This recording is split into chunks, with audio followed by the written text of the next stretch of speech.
Good morning, everyone, and welcome to our summer workshop. We're going to start this morning off with roll call. Councilwoman Morgan, Yes, ma'am. Councilman Pickett, Yes, ma'am. Mayor Martin, Here, ma'am. Councilman Bana, Yes, ma'am. Vice Mayor Caraballo. Here, ma'am. Please stand for the pledge.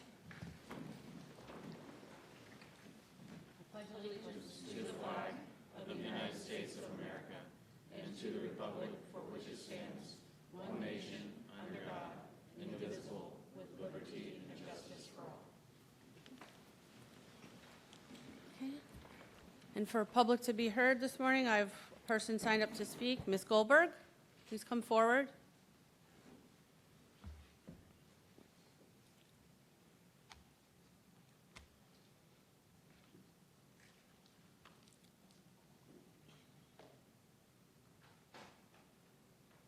Good morning. Good morning, Mayor and City Council. What I would like to do is ask that when you're building or repairing stormwater treatment areas, retention ponds, canals, please add littoral zones and living shorelines to prevent erosion, which you can see right out at the retention pond right out here, and to also to absorb nutrients, which can help prevent unwanted algae like the cyanobacteria microsystem, which is what we call blue-green algae. Though this is at an additional cost, it saves the higher cost of repairs and cleanups. I know that right now you have to deal with worrying about Amendment 3, whether it's going to pass. I did put a letter to the editor of TC Palm. It was in Sunday's paper, saying that I am against this. It is my feeling that you really do a great job in budgeting, and almost everything you do has a very good reasons for it. I did speak to one of the mayoral candidates, Eric Strazzeri, who thinks there is waste and could not tell me why, but I'm the one who attends a lot of your meetings and follows up with your website, and also going to many events to know that the waste is very minor. And I agree with most everything that you do, and hope that you will bring to the attention of the citizens here to please ask them to say no, because there are too many things that we do need to take care of, and the things that will be harmed are the public themselves. So thank you for your time. Thank you, Ms. Goldberg. Okay. All right. Before we get started, I just want to give a kudos. So right here, I have the American Public Works Association magazine called The Reporter, and there's a great article about how our City of Port St. Lucie Public Works Department sets the standard with 7 consecutive APWA accreditations over the last 25 years. And that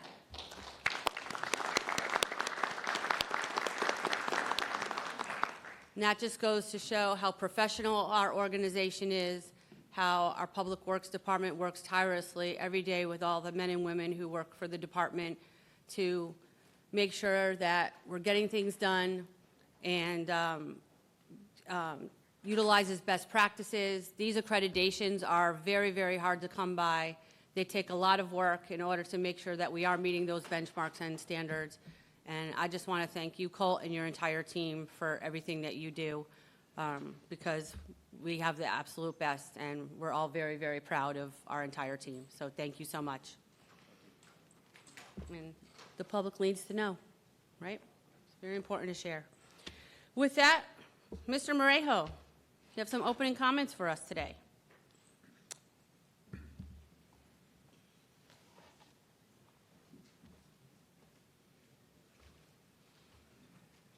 Good morning. Good morning, Mayor, Vice Mayor, Council, residents, staff. Let me just start by saying I had a great presentation all set up, but a lot of times, that's not the best thing, especially during these times. Just going back, this city, this council, previous council members have really, truly changed the face of the city of Port St. Lucie.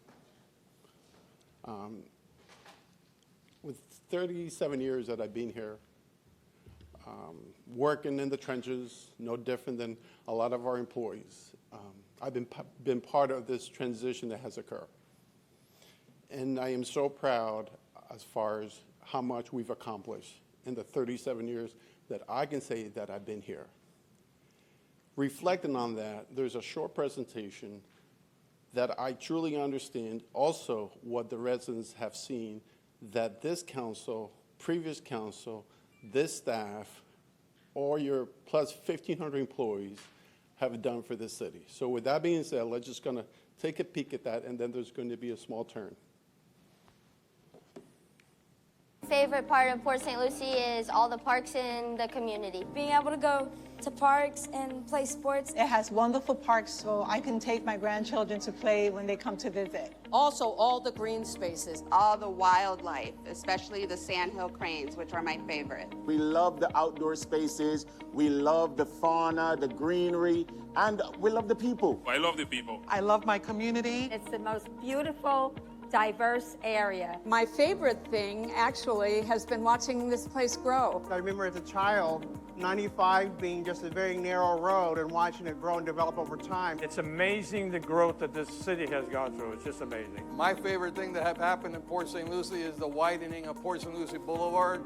That was a need, which was great. I think what was great when they finally finished Crosstown Boulevard.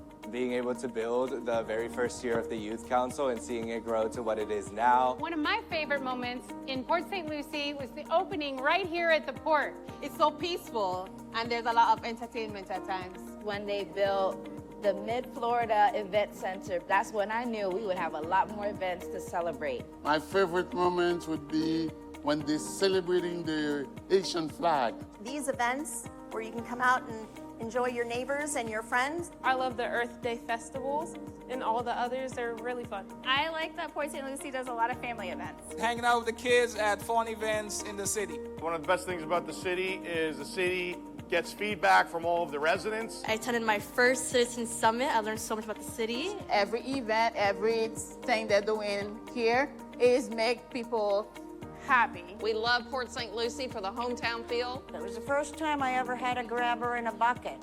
And I found out that I love picking up litter so much that I adopted a street. Just the way the city presents itself, man, it's a beautiful place. We're glad we chose Port St. Lucie to move to. Fantastic place to live. I just love Port St. Lucie so much. We love Port St. Lucie. We love Port St. Lucie. I love the city. I love Port St. Lucie. We're loving Port St. Lucie. I love it. Just so many wonderful memories here. I love Port St. Lucie.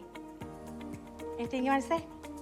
I love it too. Love Port St. Lucie. Wouldn't want to live anywhere else. Congratulations and happy anniversary to Port St. Lucie. Happy birthday, Port St. Lucie. Happy birthday, Port St. Lucie. It's been a pleasure. It's been a pleasure being back here. Port St. Lucie is super nice. Thank y'all. Big up. My favorite thing that's happened in Port St. Lucie is that I met my husband here. That's it. That's a good answer. That's it. I mean, that is a tremendous video that really, truly shows the type of residents that we have in Port St. Lucie and how engaged our residents are with our city. But let's turn the page. Passing of Amendment 3, if that becomes a realization. So let's just take a moment. If you want, just close your eyes for a second. Think about this. Think about when you drive into Port St. Lucie, what's the first thing that you see? Beautiful grass, no trash, clean, beautiful, safe. Come to Christmas, you'll see your Christmas lights up. All these events, 4th of July. Imagine now all of that going away, a majority of it going away, what would the city look like? When it's taken 65 years to build, and we can make the quality, the beauty of this city go away?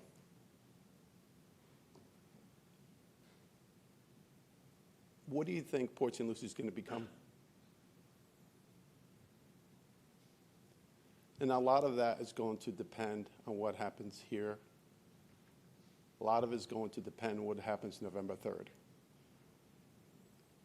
The tough decisions that have to be made, that have already been made, that have had to cut already just to prepare. Because we're not the type of city that is going to sit back and say, let's just let it happen. That's not how we do things. We've never done things that way. And really, the future's in front of us. But really, the question would be is what type of future do we want the city of Port St. Lucie to become? Do we not want to be the safest city? Because to me, that is at stake. Think about when we've had these different hurricanes. Who are the first responder out there? Your staff. What are we most proud of that residents come out and say, you know what, we get the city back in order within 24 hours, 48 hours. That's pride. That's what the city's all about.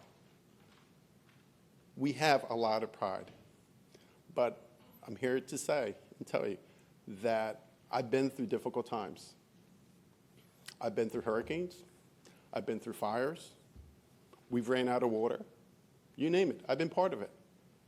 But I can tell you that this is the most difficult times that I've ever seen. And I have struggled with what the city can become. And it's going to be very difficult. And we're going to go through some difficult times. And you know what? But I can assure you that we will give you 110%. We're not going to stop working. And whatever funds are available, that's what we will work with. But the face of the city will change come November 3rd. Thank you. Thank you.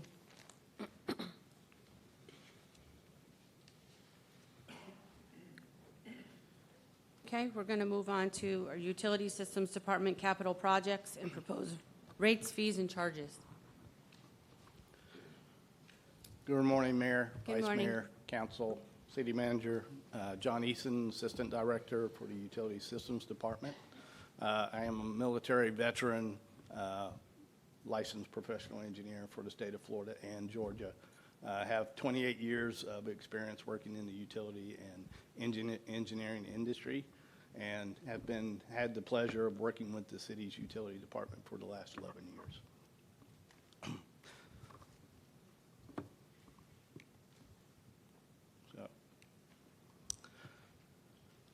Just want to thank you for giving me the opportunity to provide you with an update on just a few of our capital improvement projects that staff has been working on these several years.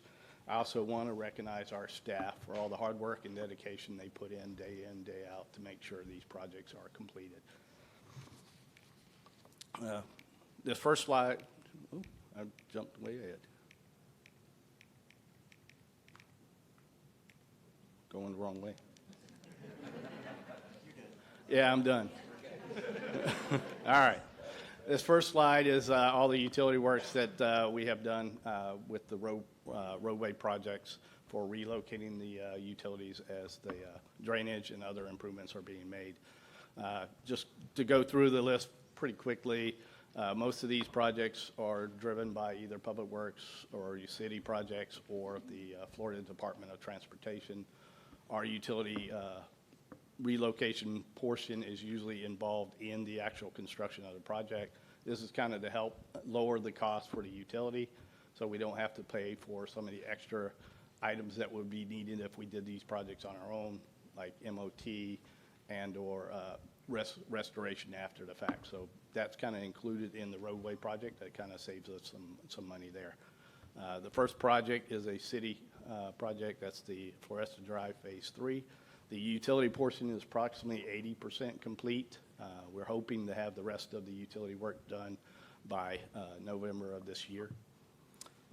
The next project is a Florida Department of Transportation project. It's the Port St. Lucie Boulevard from Alcantara to Parr.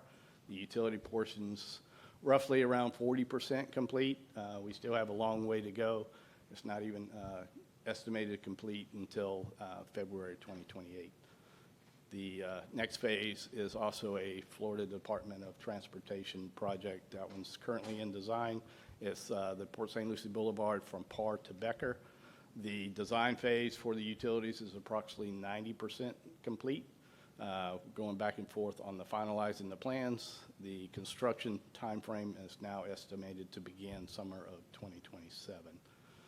Midway Road from Selvets to Jenkins. Pretty much all the utility work has been completed. There's still some minor punch list items that still need to be completed, but we're hoping all that work will be finalized and completed by the end of this year. Midway Road from Jenkins to Glades Cutoff, that's still in the design phase for the Florida Department of Transportation. Our utility design has been 100% complete now, and the estimated construction time frame is expected to be around February of 2027. And then the last project is the Village Green Drive from US 1 to Tiffany. That's a city project. It's also in design. We actually got grant funding to help with that design cost. We're roughly around 60% complete on the plans. And the staff is currently reviewing those and giving those comments back to design firm. Madam Mayor. Sorry to stop on this first slide, but I just can't help because I'm going to be thinking about some of these things as we continue the conversation. Yes, ma'am. I think in the education portion, as we continue to discuss where the city has come from and where we're headed, I think that when I was a kid when I moved to Port St. Lucie, I was 11. And I lived in Florida my whole life. So one of the biggest complaints that I remember growing up and hearing is that why is Port St. Lucie piecemealing all of its construction? It's road construction. You know, they build the road and then later on they tear it up to build a sidewalk or all of these items. And I think it's important to educate where we've been and what used to happen when it came to construction and where we're at today. And so this is a perfect example of a complete street project. The city of Port St. Lucie does not piecemeal anything anymore. We look at when we go into a street and we redesign, for example, Floresta, we address it from utilities to paving to beautification to stormwater to every single aspect of that project to ensure that the road and the dollars are utilized right the first time. And I just wanted to, it just hit me as I'm looking at these phases. When people hear numbers of projects, they assume it's like, well, why is it so high? Well, besides the fact that costs went up, we ensure that we're going to build it once right, and it's going to last for 50 to 100 years instead of us going back and redoing projects 10 years later.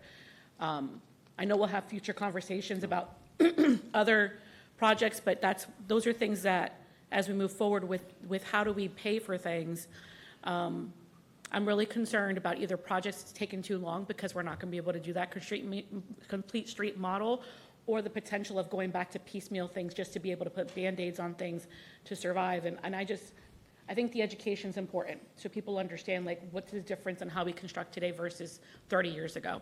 So thank you. Madam Vice Mayor, I think that's a great point. I think the other point that we need to point out is that the city received or purchased a utility that was the worst utility probably in the nation. When a utility runs out of water, that's what you get, and that's what we received from General Development at the time, and we had no option to really acquire that actually from the county. But you make a great point, is that we had to reconstruct this whole city when it came to water and sewer, and put water and sewer to every lot. And I think there's another good point that we really need to make here is that not one tax dollar goes towards the utility. It's all the rate users that actually pay for all the construction that's actually occurring in the utilities. And you'll see in the next probably 5 years, we're going to be spending in the neighborhood about $400 million that have to be spent on the utility. Because the last thing that we want is for a city of this size to run out of water. So you always have to stay ahead of the curve, and you really need to be thinking 4 or 5 years. And as you know, we do our planning for 50 to 100 years when it comes to the utility. Right. Thank you. All right. Okay. So the next project is the McCarty Ranch Preserve Water Quality Restoration Area 7A. We did receive some grant funding through the legislative for the design portion of this project.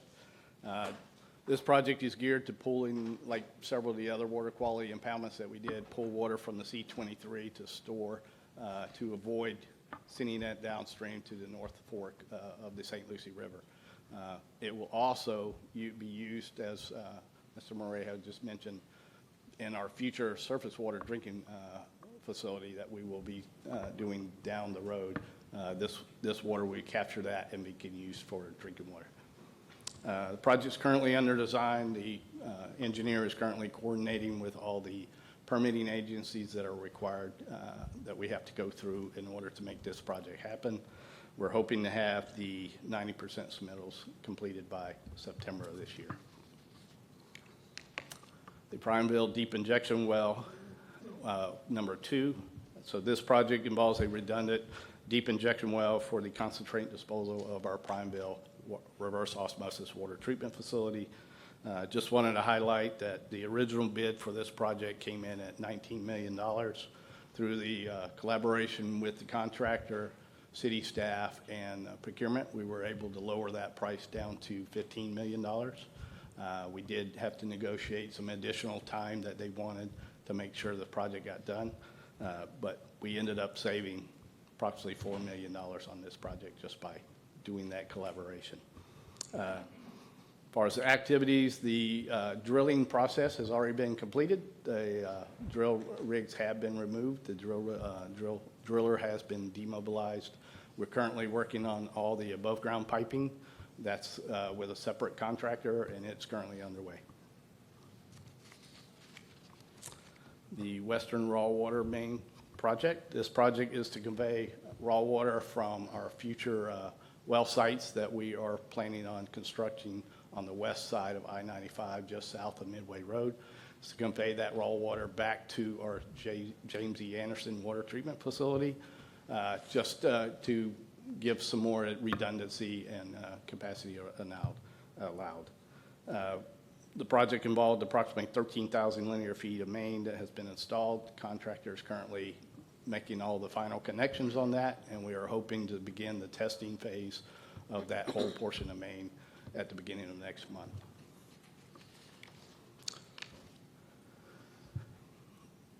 Becker Road Sewer Main Improvements, Phase 3.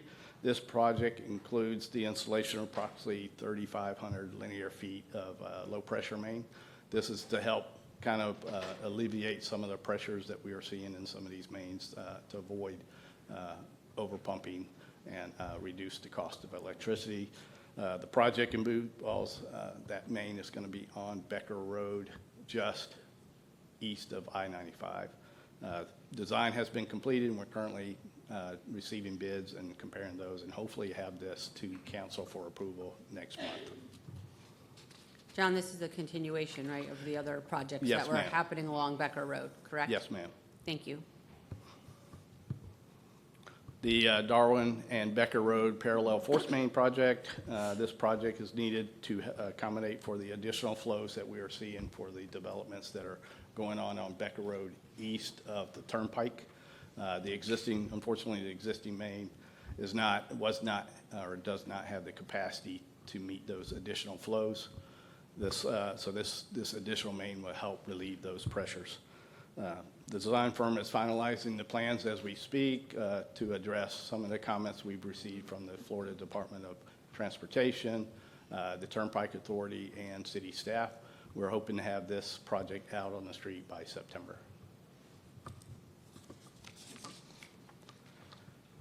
The Northport campus improvements.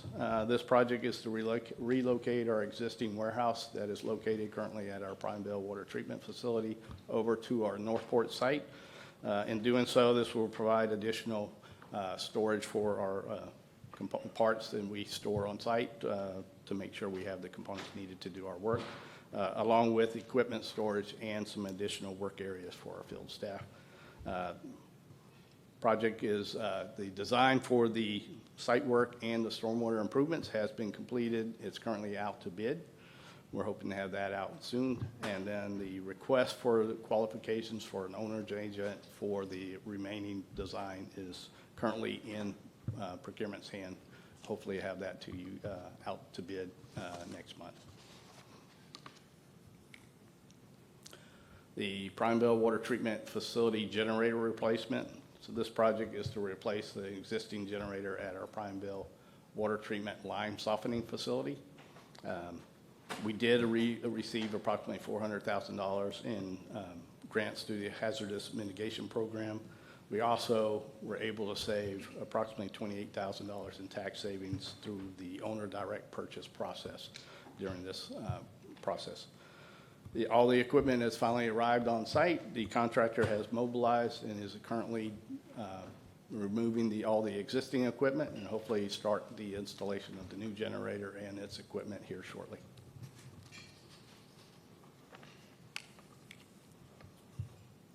This is the long one. Westport Wastewater Treatment Facility Nutrient Reduction Improvements Project. So this is actually a construction manager at risk, a CMAR project. It's a multi-phase, multi-year project. At the end of this, we will be able to meet the FDEP requirements for nutrient removal. We did receive approximately $35 million in grant funding for this project. We have also seen a tax savings of approximately $570,000 through the owner direct purchase process as well. Still have one more phase, so we're expecting to see additional savings on that as well. Update on the phase one, we're approximately 80% complete on the phase one. This phase will get us to meet the Florida Department of Environmental Protection's requirements for the 10 parts per million of nitrogen and 6 parts per million of phosphorus. The biggest challenge on this first phase and reason why it's taking so long on this one is we have to keep the plant operational while we're doing these improvements. So we're basically having to take one basin down at a time to make the improvements before we can move to the next one. Good news, we're on the last basin. So we're on the last one. We're in the middle of actually working on getting the adjustments needed to start that next process of controlling the bugs and how they dispose of the waste. So you touched on a good point and an example of when the laws change, that we are required by law yes. to make changes, but we have to go out and look for funding, and we have to figure out how we're going to pay for things because of the unfunded mandates that come down. I mean, to be able to receive a grant of that size is huge and pretty much unprecedented, so very grateful for that. Yes. But there's a lot of things that happen that come down from Tallahassee and that we don't get the opportunities for these large grants to be able to pay for these things. So the unfunded mandates definitely have a huge impact on us when the laws change. And so it's important to point that out and talk about it a little bit. So thanks for touching on it. Madam Mayor, also something that with these expansions, and you'll see through the next couple of slides, is that in the city, you do have certain entitlements already in place. So you have roughly, 40,000 additional lots out there that can be built upon. And that is so important because how can all those entitlements occur many years ago, prior to this council being in place, but we cannot just sit on the wheel and not be able to plan for it. Mm-hmm. Because it's a requirement of the city to be able to provide that service. Right. So I just kind of want to highlight that there are entitlements out there, and we're prepared to meet that challenge. Thank you. Madam Mayor? Yes. And I appreciate you bringing up the issue in regards to the unfunded mandates. I also think too that part of last year's legislation that was a discussion and almost went all the way forward, I believe, was a requirement that if we have capacity in our utility, that we allow outside entities, meaning other cities or other counties that are adjacent, to be able to hook into our utility. And so the utility, not only is it one of the best utilities in the nation, is a very precise operation which has calculated the amount of water that we're going to have for the residents that are here today, the residents that are anticipated to come based upon entitlements tomorrow. And as we look at Glades and other water treatment plants that need expansion, I'm not only concerned about the unfunded mandate, I'm also concerned about legislation that potentially would take away that capacity just because of based upon availability and the capacity, when really it's not available. We're just waiting for the inevitable to happen, which is the growth which is entitled to come, whether it's today or 50 to 100 years. So the thought that on top of the dollars that were not being provided to actually come to compliance with what they're asking, I have very deep concerns with then coming into compliance with some of these items, only to then lose that based upon preemption. And so, I just share that with council because I think that regardless of how the amendment moves forward, I think we need to have very deep discussions with our legislators and really discuss the future legislation for utilities throughout the state of Florida, because this is a huge threat for us. So, thank you. Thank you. Yeah, and I'll just keep adding to that. So our next phase is to add a denitrification filter that will bring the process of the plant to what's called advanced waste treatment, which will even lower the nutrients even further down to a 3 for the nitrogen and a 1 for phosphorus. Again, we are expecting those mandates to hit at some point, so we're trying to be proactive, and I believe we will be the first utility that will be advanced waste treatment once this is completed.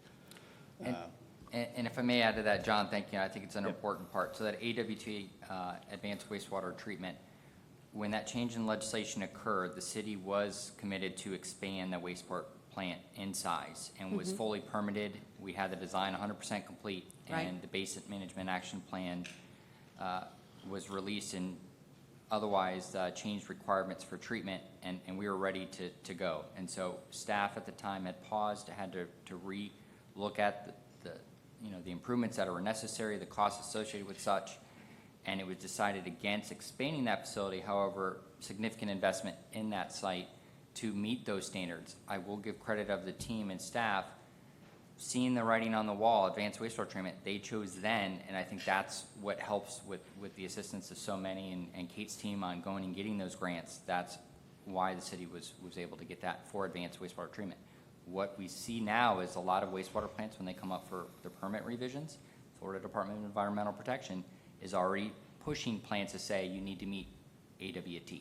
So the fact that the city chose that years ago and is going to have that not only being the first, I think at a huge cost savings, because if that were to have been done later, it would be at later cost. So an important distinction, the treatment at that plant will be much better with this process. But to your point about capacity and such, the unfitted mandates really are troublesome. They're hard to come by, and in that case, or in this case rather, the city was prone to expand that facility and had to pivot. But that's the team we have. We're throwing stuff left and right, and we look at it, we break it down, and we see what makes the most sense and what's going to be the best value to our residents and customers. And that's great. It's an example of how we are always planning. We are always looking at what we have to do when we get those unfunded mandates. We're pivoting, we're being flexible, we're adapting to all the different changes. And the one thing that we face that's the most difficult is the driving factor of what the costs are. Because when you're designing, when you're going out to design, you're putting in estimates of what we think the costs are, then with the inflation and then all the issues with still getting materials, the costs are still much higher than we expect, especially then when you go to the next phase of construction, there's estimates, but then when you go out to bid, the numbers are actually different. And, you know, I've seen a lot and heard a lot about, cost and over budgeting. It's not about over budgeting. It's that every phase is that you get every process and all the phases in the different process, you can only estimate because you don't know what the costs are going to be until the projects are actually bid. And with all the inflation again and everything that's happening, our costs are not going down. They haven't gone down. They continue to go up. And unfortunately, they are going to continue to escalate. And it's, we know how frustrating it is, but at the same time, we have an obligation to get these things done because either they're mandated or we've made promises to our residents and we have to keep moving forward. We have to keep doing the things necessary that enhance our quality of life, that address our roads, address our traffic, address our water needs and our wastewater needs. And it's going to continue to be challenging in the future. But it's important to have these discussions, and that's why I enjoy the workshop. I know we all enjoy the workshop so much is because this is the opportunity that we have to have these detailed, in-depth discussions about the reality is of what we all face every day in trying to plan for everything that we need to for the future growth of this city. So, and I appreciate these conversations very much. Yep, and just to reiterate on that as well, you know, as far as the utilities facilities themselves, there's only a certain number of contractors that can build these things. Right. And as these mandates come out, that means every other utility is needing them as well. So it just drives the cost up because now you have less people to pick from and they're busy and they know that. So they're like, I just raised my rate. If you really want it, you got to pay me extra. So that's the challenge for us on this as we go forward is trying to get those qualified firms to help at a reasonable cost to build these facilities. So I remember when we went out to the Prineville location and we were doing the drilling and learning about all the intricacies that went into that and all the things that had to be done with, you know, pulling up the rocks and studying what those look like and all the things that have to be followed by all the regulations and all the laws. And it was very eye-opening.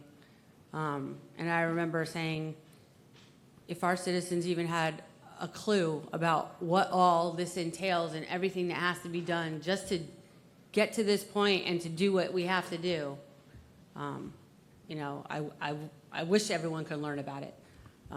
Because then that would really show everything that we have to, an example of everything that we have to face in order to get our projects done, how many entities that we have to work with, all the laws that have to be followed, and there's nothing easy about anything that gets done. And all of our projects, they're very difficult, and there are many tedious things and so many different agencies that we have to work with, and that is why things take the time that they take in order to get them done.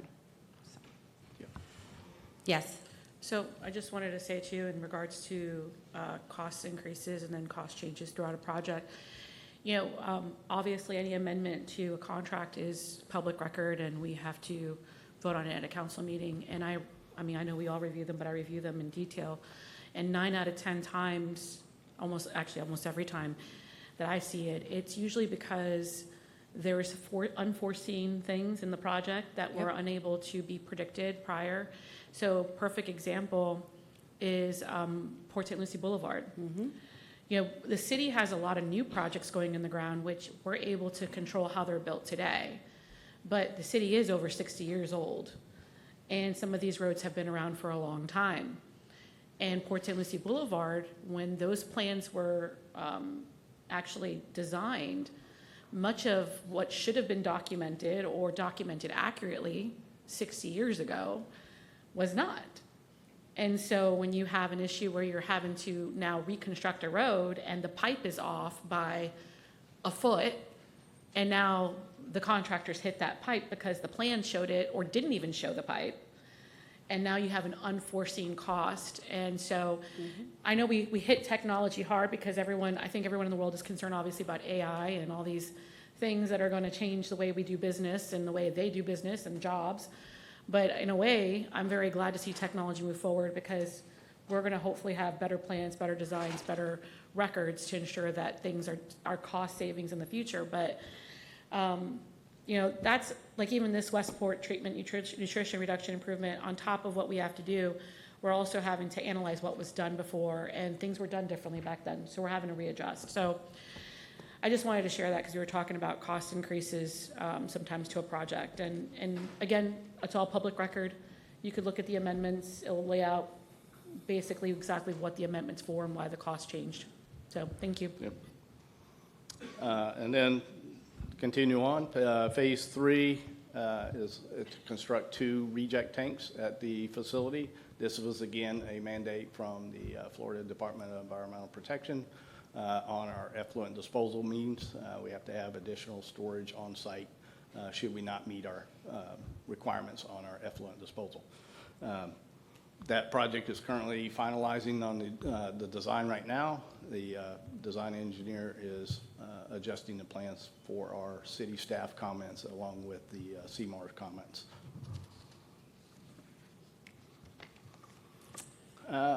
The Discovery Water Treatment Facility. So this is another multi-year, multi-phase project. This is actually a progressive design build project. And this is for our future drinking water facility out at the Discovery Way. The contract for the progressive design build firm has been executed,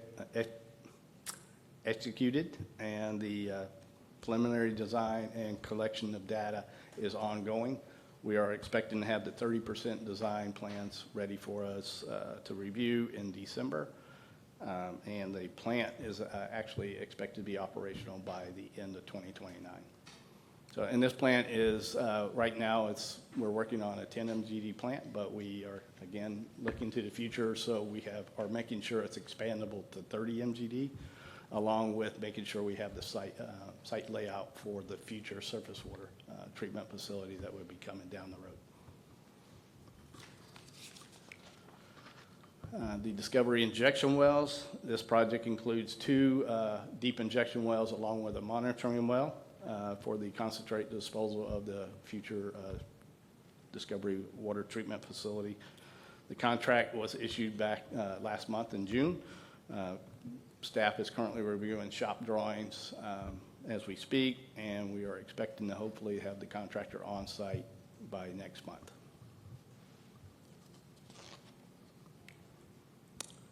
Design build for 9 Floridan wells and a raw water main. This is another progressive design build project, multi-year, multi-phase project.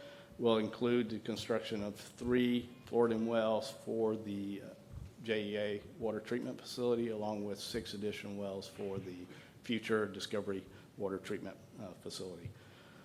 We have seen a tax savings already on this project of $100,000 through the purchasing of equipment, through the direct purchase opportunity that we've had. We do expect again to see additional savings as the following GMPs come in. The design of the wells are approximately 60% complete. All the pit casings for multiple of the wells have been installed already. The first drill of the first well is nearing completion. So once that's complete, they'll move straight over to the next well. And we're hoping that we'll have a second drill rig on site by the end of September, October-ish. That will speed up the process of getting additional wells in the ground quicker.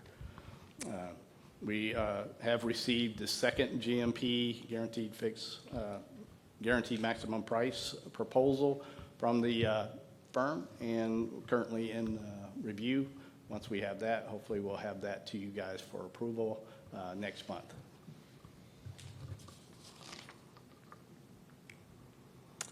The Glades injection well. This project includes the drill of 1 additional deep injection well at our Glades wastewater treatment facility. This is the same driller that came from Prineville, so as soon as he demobilized from Prineville, he went straight to our Glades treatment facility and has began work there. We have approximately 40 feet of 70-inch casing has been installed, and roughly 190 feet of 60-inch casing has been installed to date. And the contractor is currently working on installing of the next 50-inch casing. And last but not least is our Glades wastewater treatment facility. This is the expansion to our existing Glades wastewater treatment facility to account for those additional flows that we have projected that we will need to meet in the near future. We're in the middle of selecting the owner's agent, and then as soon as that agent has been awarded, he's going to help us put together the progressive design package to go out on the street, and we're hoping to have that to procurement by the end of this year. The owner's agent will also help us navigate the process of which process we want to go with to hopefully account for those changes that we see in the legislation and requirements of the different agencies to make sure we get the best product that we can before we move forward. From there, any questions or comments? Questions or comments, council? Jason, these multi-phase projects, have we already earmarked that money? Yes, sir. Okay. Yeah.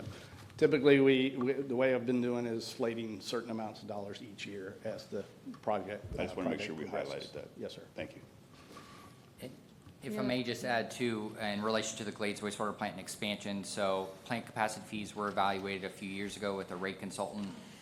Those fees in the next presentation that'll come before you by Mr. Segui will be concentrating on the user fees, et cetera. We are having the rate consultant look specifically at our wastewater treatment plant capacity fee. Through that study, a future recommendation next fiscal year on that on consideration should that fee be adjusted so that anybody, developers or people building a home today, that one-time fee should help offset the cost or the impact that's creating. So, new capacity is anticipated for Glades, and so that fee most likely will need to change, and we'll await the results of the study to see how that looks like phasing in, et cetera. But just wanted to put that on everybody's radar. Okay, thank you. I have something. Go ahead. Yeah, so and this is a general comment, so this goes for all the presentations. I really want to encourage, and as we go into strategic planning in the future and project planning in the future, we really need to update how we title these items and explain these items. Because I was going back to one of the slides, a raw, injection well. How do I and the public know what a raw injection well is and what it does? I mean, part of the challenge with this discussion of property taxes, we're all citizens up here, but I still live, I still live in the sense of what this is like living in a city and trying to understand some of these things from a citizen's perspective, even though I've been on the council for a number of years. I remember when I didn't know these things, it's just what does the city do? How do they help me? Where is my money going? How is this project going to matter to me? Why do I care about a raw injection well? We have to realize that these are terminologies that we use internally. These are terminologies that we utilize to obtain grants, because this is a requirement of how we present the project for funding. But the average person needs to understand how this project or any of these projects impact them on a daily basis. Because my conversations have been, you may not know what your city has done for you today, but if some of these things begin to go away, you will feel it and you will know what we used to have. And when I think about it from that perspective, I can't blame them for questioning, because when you look at some of the way we present these items at meetings, in settings, they're just like, what is this for? And why should I care? So I'm being critical, I'm being nitpicky, but I really think that in order for the public to truly be engaged and understand what their city is doing, we need to speak to them and explain these projects in a way that they understand how it impacts them. So I just really hope that, we can do that in the future, especially not just because Amendment 3, going forward for future years, even past the discussion. Thank you. I'll add a comment to that. I agree with you, and I think what I've seen from the utilities, not only through community outreach, through the lunch and learns, through the website, we agree with you, and I think sometimes we get complacent, use these terms. So we are really trying to get the word out there, educate the customers, so that they can understand what we're building in their neighborhood and what they see going on throughout the city.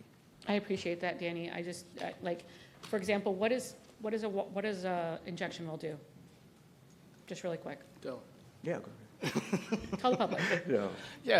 Well, we have multiple different types of injection wells. So we have an injection well at our reverse osmosis treatment facilities that it basically removes and injects the concentrate that is generated from the production of our drinking water. So it's the bad stuff that you don't want in your water. So that goes down that injection well. That's Back only of way other terms, your salt water concentration brackets. goes into, in The simple brackets terms, goes, you're yeah. injecting salt water back into the ground. Okay. Yes, yeah. So that's on the drinking water side. The wastewater side, you also have a deep injection well. That is to all the effluent that you generate from after the process goes down that type of well. So that's another way of disposing. The regulations don't allow you to do any more surface water discharge or ocean discharge. So now they're forcing you to go this route, which is the deep injection well route, which the well itself is roughly 3,000 feet below. So it's got barriers between that, so it keeps it safe from our source of drinking water as well. But there are a lot of requirements with it. They also have, each well has a monitoring well. We make sure that we don't see a bleed up from these injection wells to make sure we're not contaminating anything above that as well. So that's kind of why all those prices go up, because you're adding those different components. You're making sure you're testing that. We have to test those wells every 5 years, make sure the integrity of the well is still good. And then we continuously do testing on the monitoring wells to make sure we don't have anything moving upward. And I know I'm oversimplifying this title, but it's just really quick. It's like Glades well treatment to remove waste out of your water. Like whatever the terminology is, that it just explains what it is. You said a lot, which is good, which again, after years, I understand where you're coming from. We've had many conversations of how these operations work, but the public is busy. They have families they're taking care of. They have work they're going to every single day. They come home, they've got 5 seconds, and we all have social media to absorb whatever it is you want to tell them about today. And we need to find a way to put that in a very simple term that people will say, okay, I get that, next, because that's where we're at. And there's a lot of things being thrown at people every day. And they're living with a lot of stuff on their plate, including information overload. So to me, the more that we can take what you said and put it in a sentence where they're just like, okay, I know what that does, that I feel is, time is money. And time with their family or time away trying to go on the website to read all these things, that's hard. So, and I get that. So I just think that we can just work on that and do a better job. Thanks. Not to pick on utilities. No, that's fine. Because I know it's all of us. I got the engineering brain, so it makes it hard for me to. I know, that's the hard part. We hear you and certainly recognize that. It's something utilities, we don't want people to have to worry about or pay much attention to, right? They just want to know it works. Correct. But we need to speak in a way that they understand it. The injection well that some of you toured that the mayor spoke about earlier, that's that very technical and layers and all that. That's where that disposal occurs. And the important dynamic, that well is a redundant well. And so not only do we have it for disposal, we have a backup well that we use and we can rotate and take out of service. And so what does that mean for our resident? That they don't have to worry about our water plant can't run because our injection well is down or down for maintenance, right? And those are the things staff's doing, and we can do a better part in communicating and educating our residents to know what value they're getting. I appreciate that. Thank you. And Madam Vice Mayor, just the end goal, and you know this, and I'm sure all council know this, the end goal here is to make sure that when our residents get up in the morning, they can flush and they can turn on that water and that water's gonna be there. That is the guarantee that this city has made to our residents, that every single time you get up there, that's what's going to happen.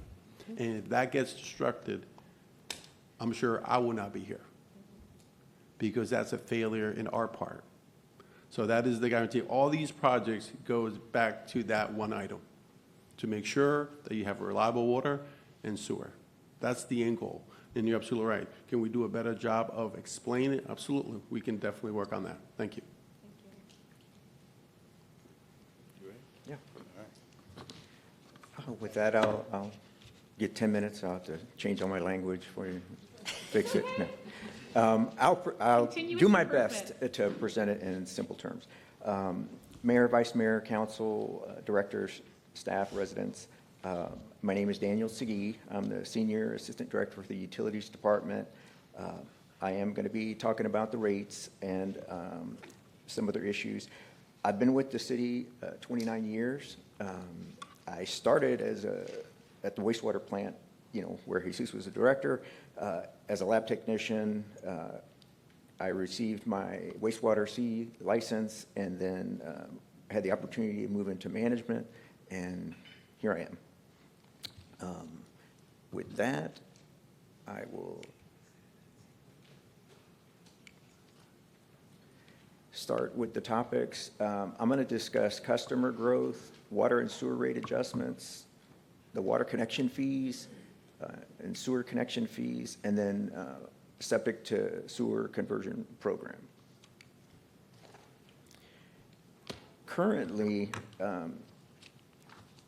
we have 100,509 water customers and 85,469 sewer customers, and that was as of June 30th. Looking at this chart, you can see the growth that we've had that was discussed earlier.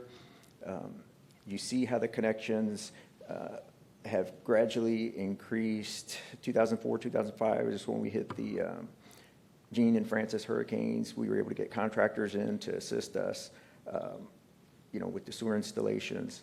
And what you see more towards the end, when you're getting into 2004, 2005, 2006, is a lot of the new construction. Since 1994, the utilities has seen an increase of 83,133 water customers and 74,455 sewer connections. And as I mentioned before, water, 100,509, sewer, 85,469. That's a lot, and that's a lot of growth. Miscellaneous fees, monthly rate studies.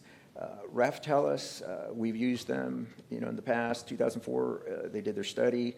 It's a 5-year study. They're financial consultants, and they've suggested increases for rates, fees, charges spanning for this 5-year period.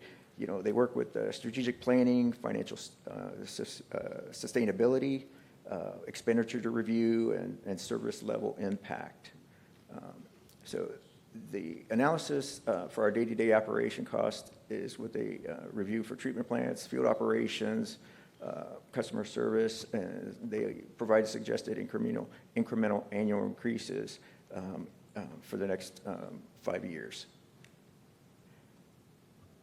As was mentioned earlier, as we all see in the economy, the increases in market prices, we've experienced that in the utilities with materials. We went through the period of time where it was difficult to get the materials, as John mentioned. Prices go up. It's a necessity. You see all this growth. The other side of it, and that's the part that I've been on the side of, on the maintenance side with the water and sewer groups, is what goes in, we have to maintain it, and we have to provide that exceptional customer service to the customers. That's what's expected. The 5-year forecast, rate increases, and these were from the 2004 study. As you can see, and we listed out the previous years, what we're proposing this year is on the water, 3.5% increase. We broke it down to what the percentage would be, 1.34%. In further slides, I'll break it down to what our actual customer would see with that increase. What we also wanted to show is the rates that we've kept standard or level on the sewer rates for fiscal year 24-25, 25-26. We've kept them at zero this year, the same. But what we want to point out is that we will be seeing increases in the future. You know, as I mentioned, you know, the cost increase, what goes in, we have to maintain it. But we did want you to see that that is what the forecast has for the next few years. So typically, you know, this is what we've shown in the past. I think Donna Roden started this, showing what a typical monthly bill would look like. You can see currently water rates, and this is based on a 5,000 gallon usage. And the monthly increase, you can see current rate for the water, $37.31, sewer rate, $59, total $96.31. With the 3.5% increase for 26-27, you can see it goes up slightly, $38.60 on the water. Sewer stays the same as I had mentioned, $97.60 on a 5,000 gallon usage. That's an additional $1.29, you know, a month. And again, we wanted to forecast out just a little for 27, 28, 28, 29. Now I'm going to break down the different categories on the installs to help our customers get a better understanding. The water connection fee, this is new residential construction within special assessment districts and assessed utility service areas. This is kind of outside the what I say, the regular areas of Port St. Lucie, not out in the traditions, in the developments. So the 3% increase on our fees, the plant capacity, John had mentioned the growth and the expansion of the plants. So this is where we collect those fees from the new customers to help you know, contribute towards that. We kept the treatment plant capacity. I think we had increased it in years past, so we kept it the same. There's no difference. The meter installation cost has gone up slightly. You can see that it went up $46. Security deposit stays the same. The overall effect of this for the new construction residential for the SAD and USAD is a $46 increase to the install. And again, this is for new residential construction. Yes, new residential construction. Now, this next one is the water connection fees for residential construction outside the SAD and USAs, and this is the Southwest, Northwest annexation areas and the unincorporated county. So for most people, it's like thinking out in west in the tradition area and the developments. So the 3.5% increase on the certain fees, we kept the treatment plant capacity the same. The line charge, that stayed the same.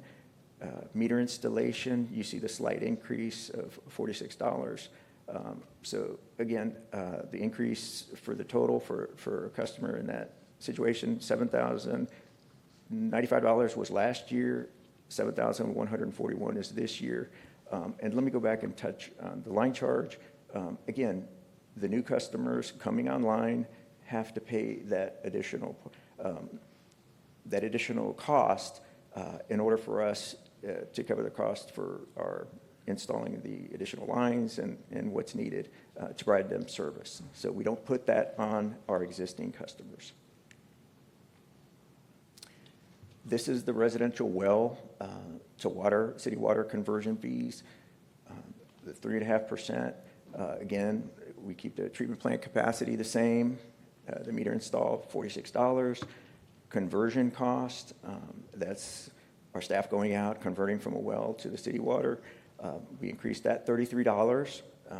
Security deposit stays the same, $70. For the proposed total, $7,335, a $79 increase. So monthly amount over the 10 years, which we allow the 10-year financing, no interest. The payment would go from $59.88 to $60.54, so 66 cents of an increase. I do have a question on this slide. Yes. So, and you both were here when the conversion happened, the main conversion, correct? Like when they hooked everything up? Yes. So, and my parents, I was a kid, my parents, I remember when they got their bill and they had to pay that. So when we did the original layout and connected up to the house and not the rest of it, and people had the choice whether they wanted to stay well or sewer, but they had to pay for that initial connection so you can connect into the system. They did not force them to pay capacity back then. They didn't have to pay for capacity back then for the water treatment plant, even though, let's say, they were on well? Yeah, at that time, they did not have to pay. They will pay the capacity once they connected. So if today you have a well and you want to connect, today is the time that you will actually have to pay for that connection. Back in the day, what you pay for was the SAD to have a water or sewer line in front of your lot. That was the assessment. That was over a 20-year period that you can pay that back through your taxes. Okay. I just wanted to make sure because it just, and again, I don't know what happened 30 years ago, but I was just thinking, I was like, why wouldn't have they paid for capacity at that time? Because obviously they can tap in any point in time, so they should pay for that future capacity. But I guess it's because it goes on their utility bill and they're not receiving a utility bill. And not only that, but we struggle trying to get people to pay for that line to go in front of their home. And remember all the issues that we had back in the day. To add the capacity on top of that would have tripled that cost. So we wanted to just keep it flat, and we just require that when you connect, that's when you actually have to pay the plant capacity fees. And like Dan said, now you're adding the installation of that meter or that grinder. That's an additional cost. And I was just asking because I guess I was hoping beyond hope that they did pay for it, so then that way we could lower it to get people, because obviously the goal is to get people to hook up, and then that way we have better water quality in the city. But when there's that cost involved, I know that's the hesitancy. So if we could find. And that's the key. You don't want our existing customers paying for that new growth. You want Correct. the new customers paying for that. Correct. But that's why I was looking at this, when it looks at residential conversion, these are residents that are already established, that have the well. And they're correct. They're already hooked in, like technically they can hook into the system anytime because they paid that initial loan that happened many, many years ago. And that's why I was asking, was capacity happened to be paid for back then, even in the smallest amount?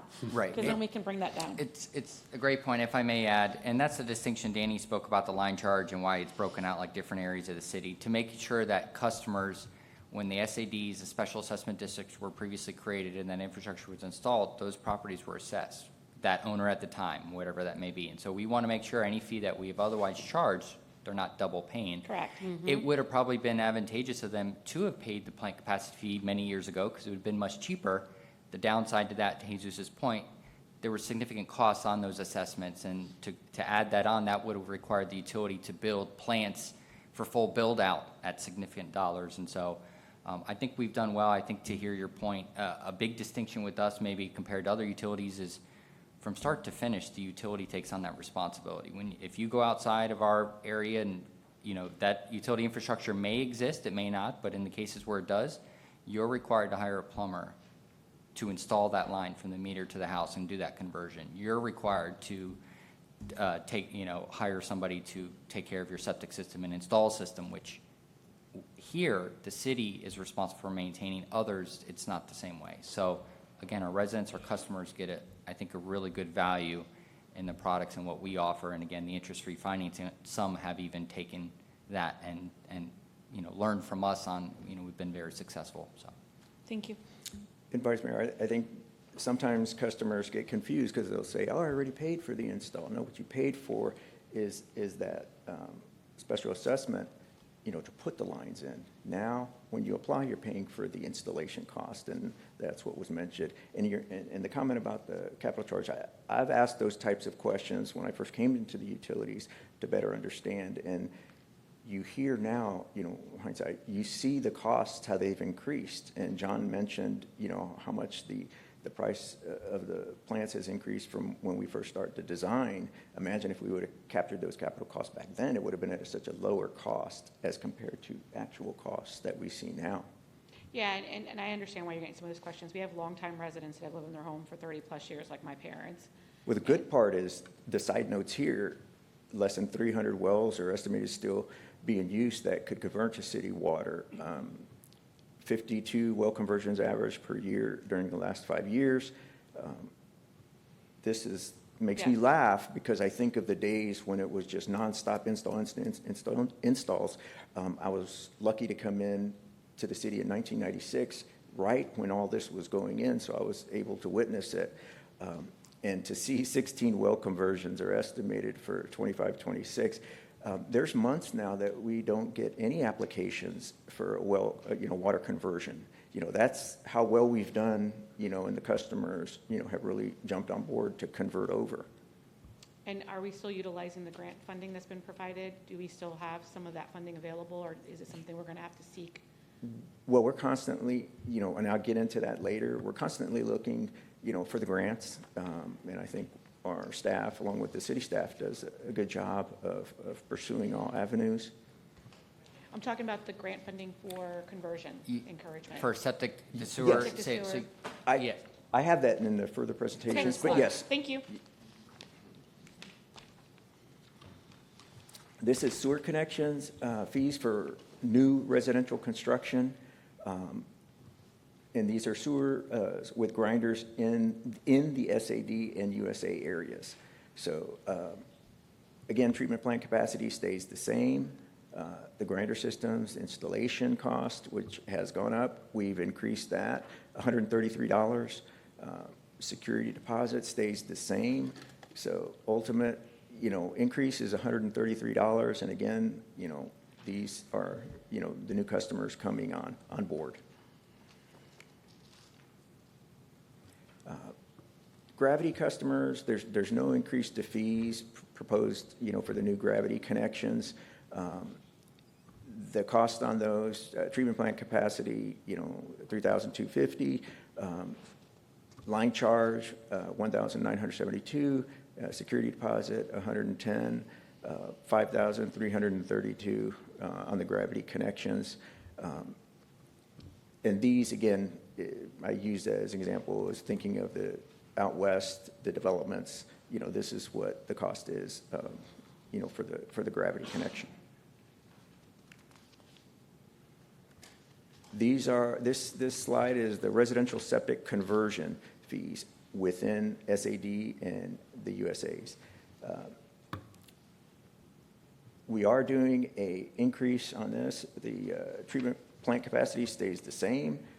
The grinder system installation costs, we're raising that up from $4,289 up to $5,459. That's an increase of $1,170.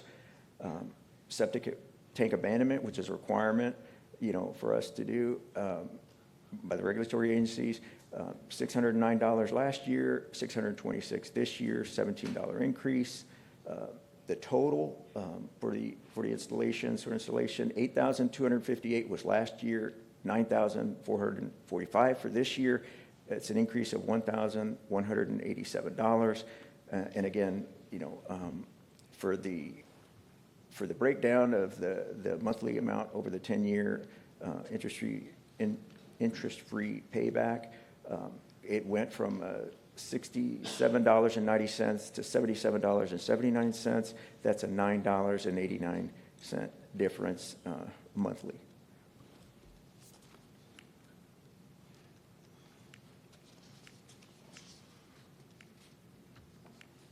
Oh, went too far. In conclusion, and the recommendations for the rates of fee charges, the proposed increases to monthly usage rates are required to cover the cost of daily operations and to ensure debt service coverage. The proposed connection fees increase impact to new construction and customers who are adding services, as I gave examples well, and septic conversions. Recommendation from staff is to approve the proposed rates, fees, and charges as presented. And, we will be following up with ordinance, for adoption, each fiscal year. That's, the process that we follow. Are there any questions on that part? Any questions? No? The next part is,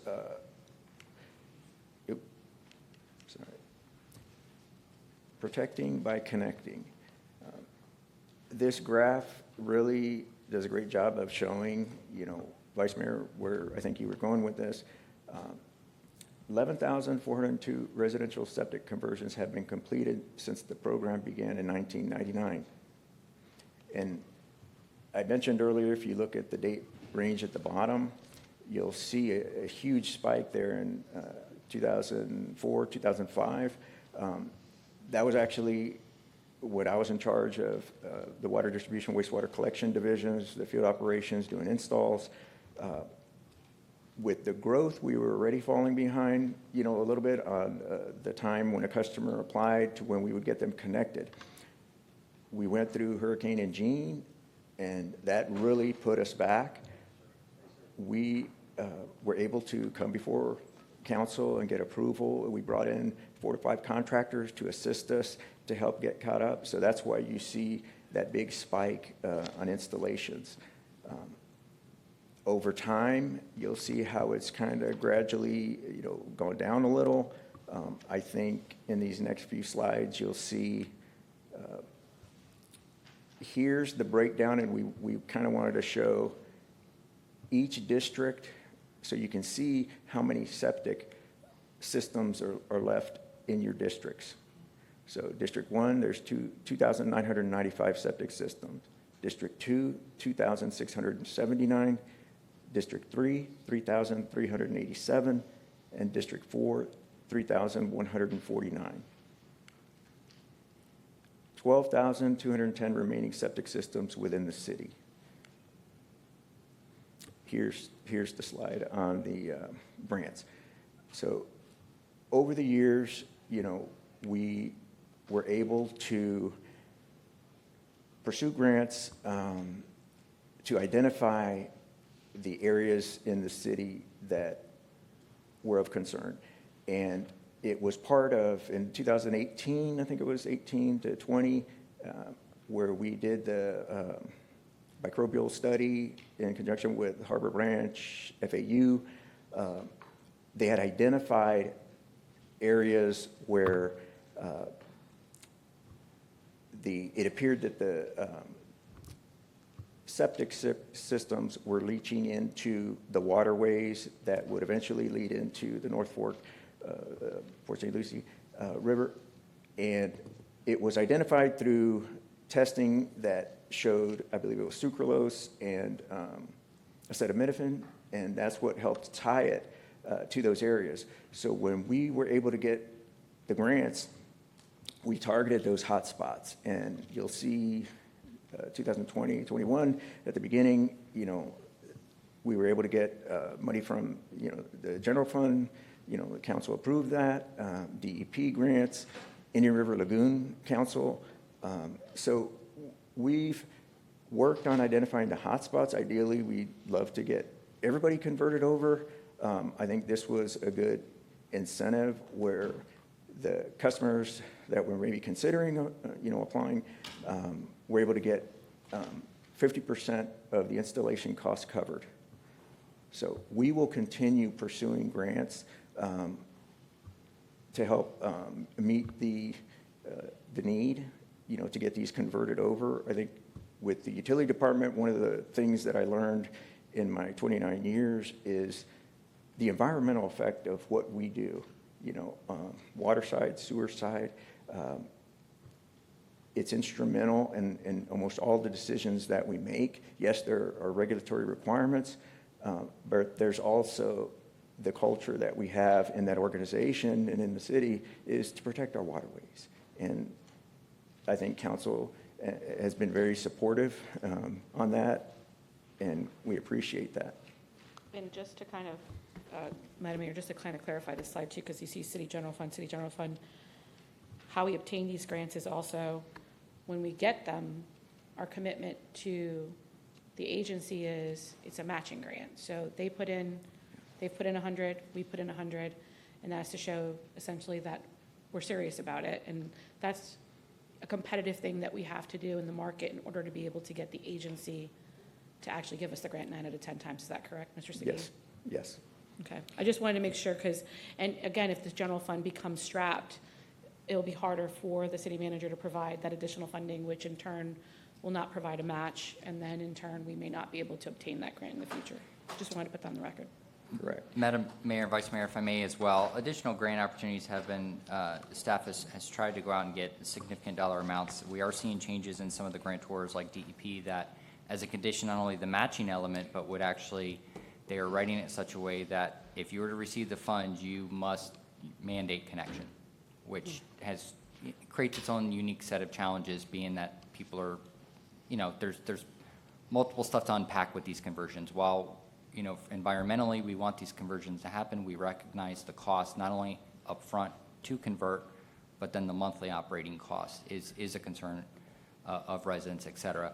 I think to the point of Mr. Segui about the testing in the river, and for the public to understand, the testing of those two elements, sucralose, which is artificial sugar, and acetaminophen, or commonly known as Tylenol, for those elements to exist within the North Fork River, they aren't naturally occurring.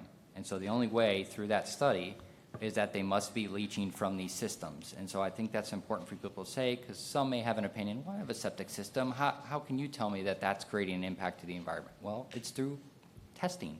Mm-hmm. These elements should not exist there.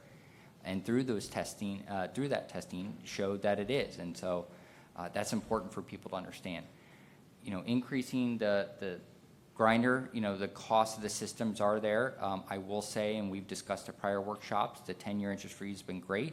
However, based on trying to recoup the cost to actually convert, the utility is looking at alternatives, and we'll be bringing forward to the city manager and perhaps council on some alternatives to the 10-year, whether longer term, whether there should be options for interest free for a period of time, and then maybe, flat interest. Again, trying to find unique ways to allow it to be affordable for people to make these conversions. Well, and I think we've talked about this so many times over the years. So the reality is that based upon the ordinance that was passed by the council more than 30 years ago, that, well, actually maybe not 30, maybe over 20 years ago, upon failure, you're supposed to hook up. Is it safe to say that based upon the systems, the amount of systems that are out and the longevity of these actual septic tanks, that most likely all of these tanks have already failed, or their drain fields have failed? And they say they maintain them, but I've met only a few, I have met residents that do maintain them and keep them running and do a good job with that. But for the majority of them, would you say that the majority of them probably have failed at this point? I think my first time presenting, that's a good loaded question. That's a tough one. Let me try to answer that one. Yeah. Based upon the estimated life expectancy of those septic tanks, most likely all of them have already failed. That's my point. Yeah. We may not have, and the only reason why we can't prove that is because the city is not legally allowed to test the actual septics. So we're not allowed to go onto the property to test for them. It requires the county's health department to do that, and DEP. So I appreciate the grant, but I also don't appreciate necessarily us being the bad guy when really, and us basically saying, we're going to force you to connect. The resident's going to want to know, why should I have to connect if my tank still works? They have to know it's failing, and there needs to be a science behind that so we can explain that to them. And then the other thing, it's not just the tank.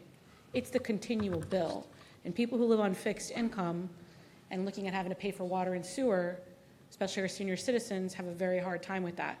So I want to continue to look at pursuing, we've talked about it, and this is for the city attorney.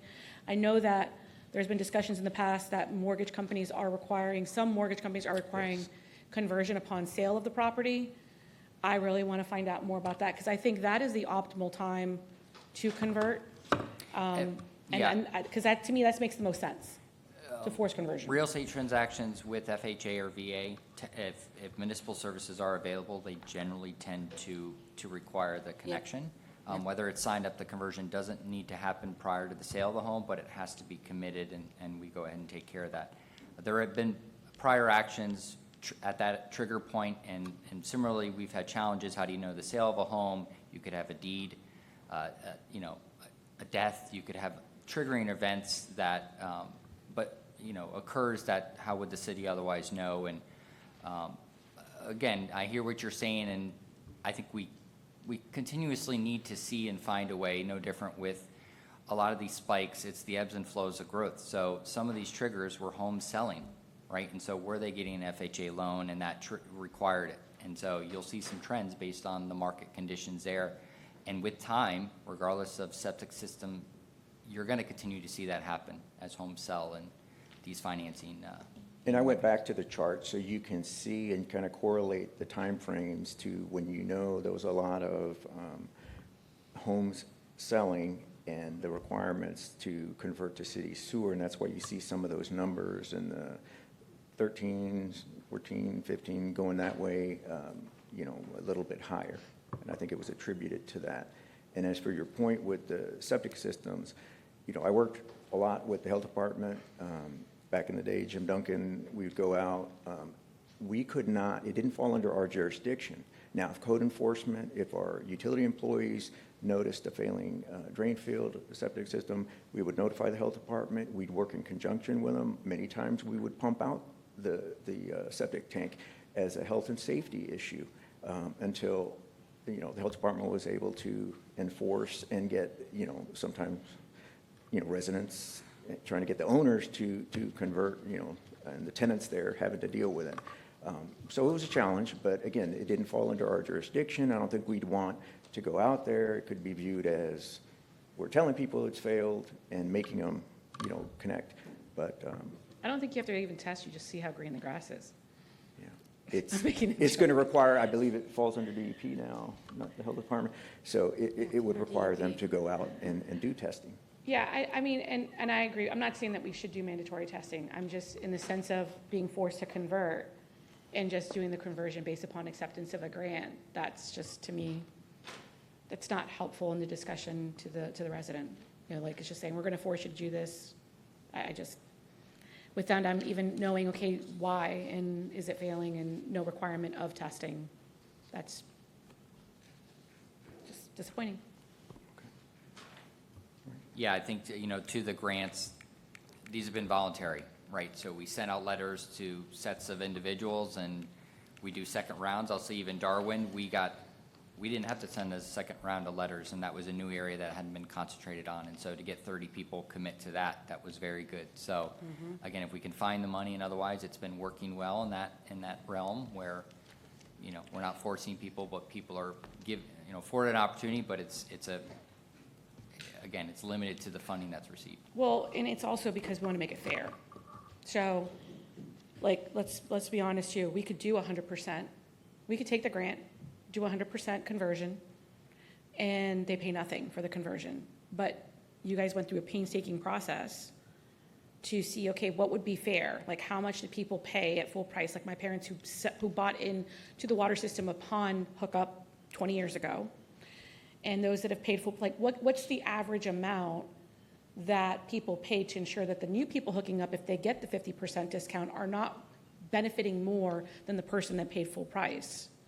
So that's why I can never agree to 100% of the dollars utilized for sole conversion, because it's not fair for most of the residents in the city who paid full price at that time. Once we did inflation, we backed the number up, then we figured out, okay, if we go about 50%, that's what most people paid out of pocket, so that's fair because they're paying about the same. So there's a lot, again, this goes back to educating our state legislators and explaining to them why we do things the way we do it. So as we move forward, they understand the ramifications that can happen to the actual resident, because I'd be ticked, my parents would be ticked if someone got 100% septic for free when they had to pay for it. So, and David would be mad too, right, David? And Stephanie? I do have a question. I have a question. Yeah, that's what I'm saying. I have a question for the city attorney.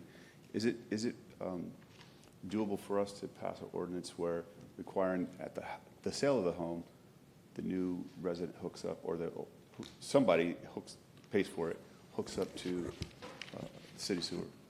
I know mortgage companies are requiring it, some mortgage companies are requiring it, but is it something that the city could do to make sure that when these homes do sell, they are converted? I saw Councilman Morgan jumping in. I just don't want to step on her sentence. You're going to step on my toes? I was trying not to. You already cut my tie, so. I was going to say, no. We've been down that road, and it's illegal to do that. I was looking down to Rich, but it is illegal to do that and put that in there. However, I know that we had also had the discussion prior that anybody that was within 50 feet or 100 feet of a waterway had to connect. This is where more of the issues are, but I know it didn't go far, and I know that at our joint meeting with the county, we're going to take a look at it, and we do have a meeting scheduled to discuss it because there's quite a few county properties on the waterway in Port St. Lucie that need to connect. So, but it is illegal. It was brought up. I don't remember who, could have been my big mouth, but it was brought up that we were going to try to force them basically to hook up if they had a sale, and then the legal gets in the middle of it. I apologize. Well, that may be future workshop discussions, but we take the direction from council, city manager. Okay. Thank you. Thank you. I just wanted to make one last comment. Septic tanks have a lifespan of about 20 to 30 years.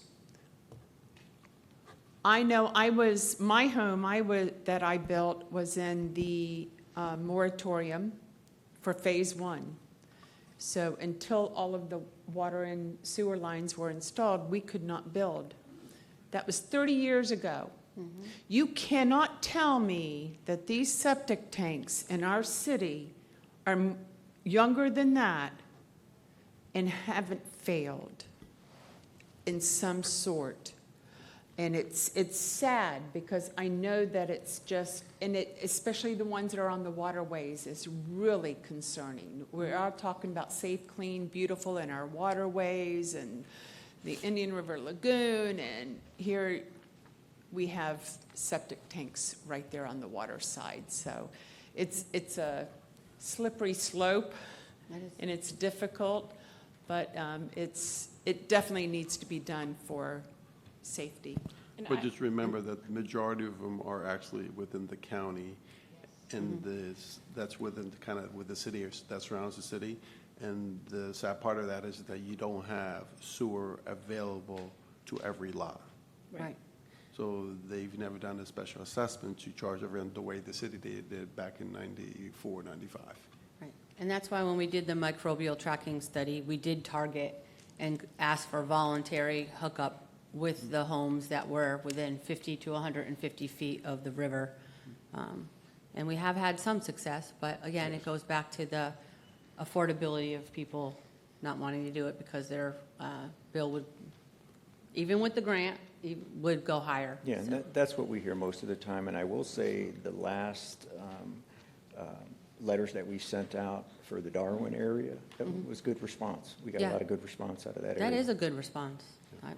So I just don't forget this, we need to really be realistic. This city council, previous city council, have been very receptive to protecting our environment. If you think about it, you'll have no other city, probably in the nation, that's done so many septic sewer conversion in the nation. Right. So really, the city has really done tremendous to protect our environment, which no other city has done. Thank you. Shannon? Yes. One more thing too is, again, another theme that I would like us to consider is the future of all of our procedures and all of our systems. So obviously, I don't think we're going to add septic to the city, but, you know, I read articles occasionally where in the state and DEP, they're looking at different septic systems that are more advanced and those kind of things that are cost savings. Because here's the problem, the utility is a very expensive beast. And to continue to maintain, obviously we have to maintain water quality, maintain people being able to access clean water, and it's very expensive to do that. And so there is innovative ways that people are coming up with to create cleaner water, the ability for septic to work better than it currently is working today, all of these things. I really would love to see moving forward, even at our strategic planning session or prior to strategic planning or at a workshop, I would love staff to start presenting, like, what is your 50 to 100 year vision of where your department's going? Because with the technologies and everything that we have coming forward, I think we need to start thinking about where is the utility going to be in 50 years. You know, one of the things that you and I, Kevin, I think spoke about was knowing that gravity is much cheaper in the future to maintain, but it is extremely expensive to actually install. So do we create something similar to a sidewalk plan or an infrastructure plan that is a 100-year plan that, as we do with complete streets, right, as certain streets need to be redone, do we then hook up to the gravity, the closest gravity at that point in time, and then little by little the city will convert? It will take many, many years. We'll all be dead and gone. But we at least put the plans forward to improve the system. But then I started thinking with technology, we may not need gravity. There might be the next thing on the horizon that actually is cheaper and more effective and more efficient. So that's why I think it's important to, like, maybe explore with council, because you see this every day. We don't see this every day, and that way we can come alongside and make sure our policies are in alignment with the future vision of what the utility is going to look like. More importantly, how do we make it more affordable? Because the level of infrastructure that it takes to maintain these, it scares me in the sense of I don't know how many cities, other than the ones that are really old, I'm talking like when you look at New York and Chicago, those utilities are hundreds of years old. I don't know how cities that are new like us that have to continue to expand and maintain, how we're going to be able to keep up with the cost, because look at the request that you have for me today.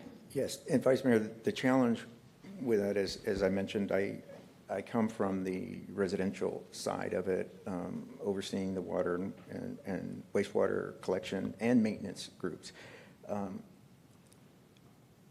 We're making the best of the system, you know, that was chosen, the low pressure system, the grinder system. And I can say, you know, over the years, we've tracked the cost. Yes, the cost, and it was expected, you know, low cost at the beginning. The city maintains, you know, the grinders once they're installed. They're not the homeowners, the city. This is where our public outreach, our lunch and learns, all those are done to get the information out to the customers to help us. Don't abuse the system. The grease, the wipes, all those things are adding additional wear and tear. So we really push that because that is going to help the residents. It's going to help us keep the cost down. And I can tell you, overseeing that group for over 20 years, it's the men and women that are out there in the field responding to those calls 24/7. They're the ones coming up with innovative ideas, and we all are always looking at the new technology coming out, and that was part of the reason we've, you know, started testing, you know, the different types of low pressure systems, and the system that we have now has been very successful in lowering the maintenance. So there's a plus there, is what I'm trying to say, and that was part of, you know, what I get excited about, because I'm used to the trend of the cost just going higher and higher and higher. And with some of the changes, innovation that we're seeing on the low pressure systems, you know, in my opinion, we're going to start seeing in the next 10, 15 years, you know, some of those costs going down. There'll be less maintenance. But the key is, with our customers, is to help us. Don't you know, abuse the system. Don't put things in there that shouldn't be in there, because what goes in there is going to be trying to go down in through that grinder system, and it's going to create issues. Out in the West, gravity, love it. My guys didn't have to do anything with that. So again, it's the system that we have, and we're trying to make the best of it. Run the numbers, we have to be close to 50,000, grinders and step systems out there. So that's going to be a big undertaking if, we choose to go a different direction. Yep, and I think, and here's the thing, I don't think we've ever been afraid of that. I think that when you look at our master plans, we know that much of what's in a master plan, we're probably not going to get to do ourselves. It's going to take continuous pursuit of completing that plan, and it will take many councils to complete those plans.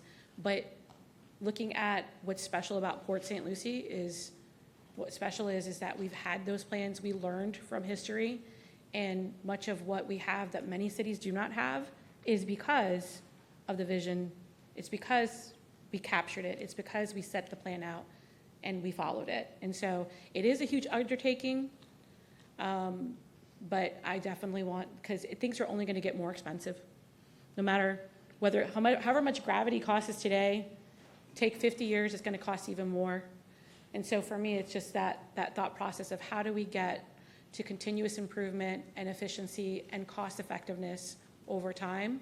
And it's not going to happen overnight. If I had billions, and it will take billions and billions of dollars for the whole city to go gravity, you could say, okay, yes. But I just think that having the plan's important, and having the vision for it is important. So. And the support we've received from council and previous city managers has been great, for the utilities. As I mentioned out west, the gravity systems, the developers are building all that.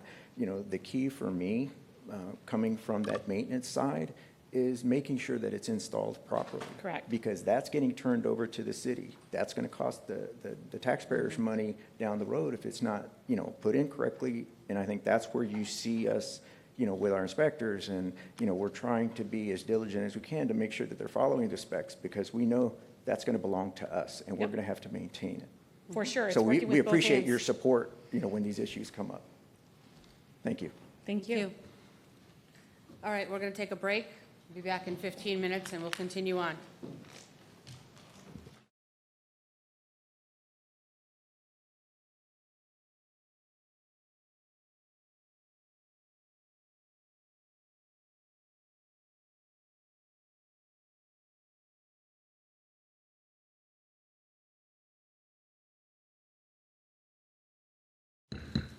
Okay, welcome back from the break. We're going to move right on with our St. Lucie West widening study.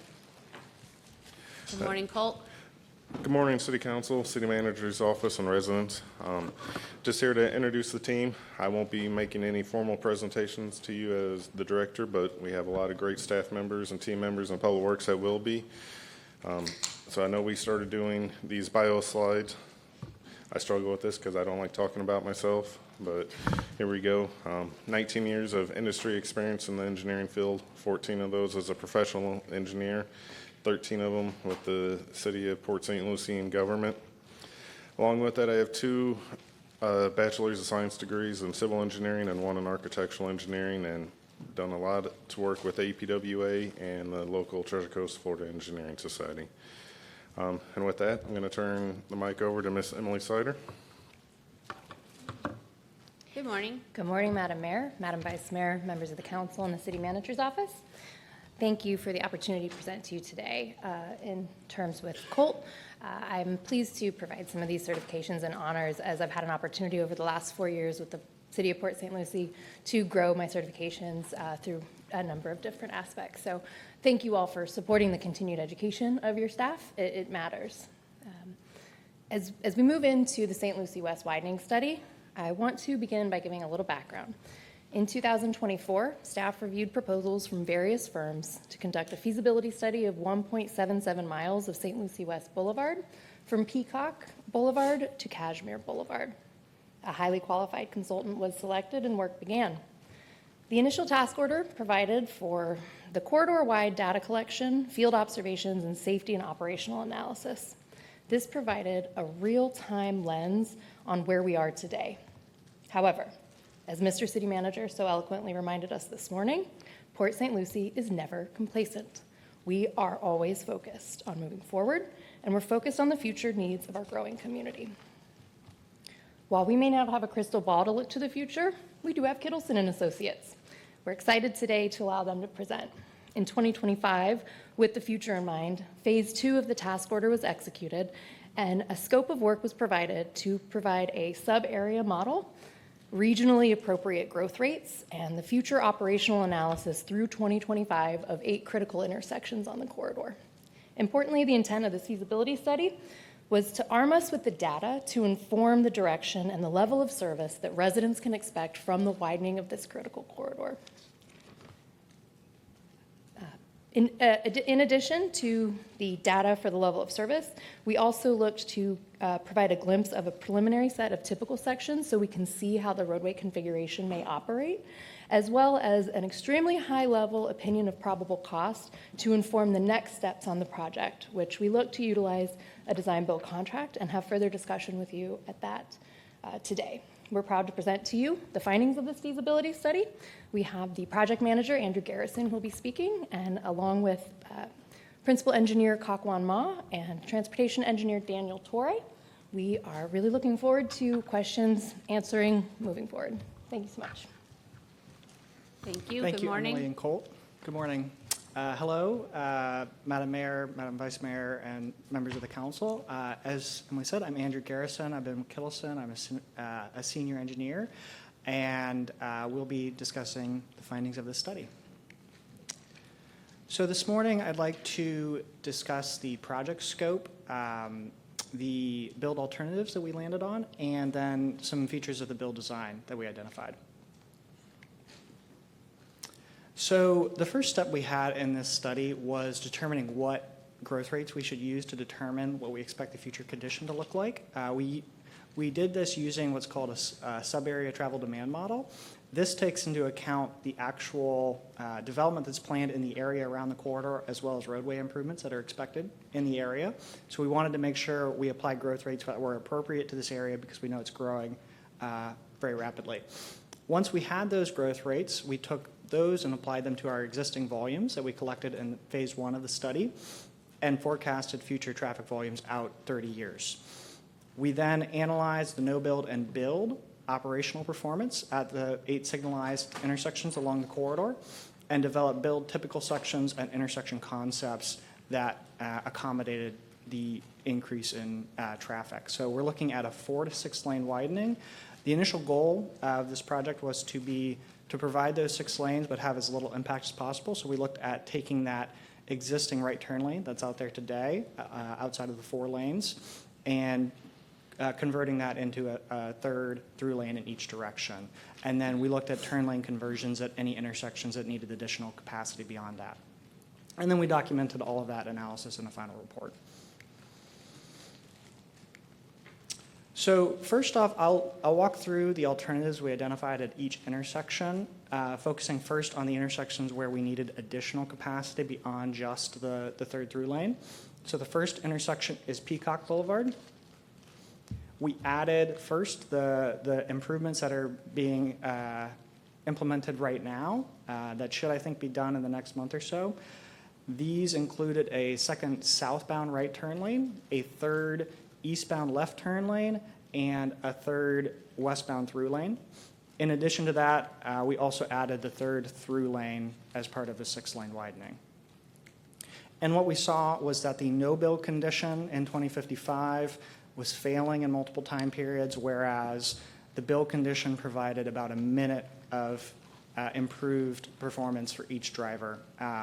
So we definitely think this is a much better situation than what will be out there in the no-build condition, and are excited about that alternative. All right, so the next intersection is California Boulevard. Here we again added the 3rd through lane in both directions.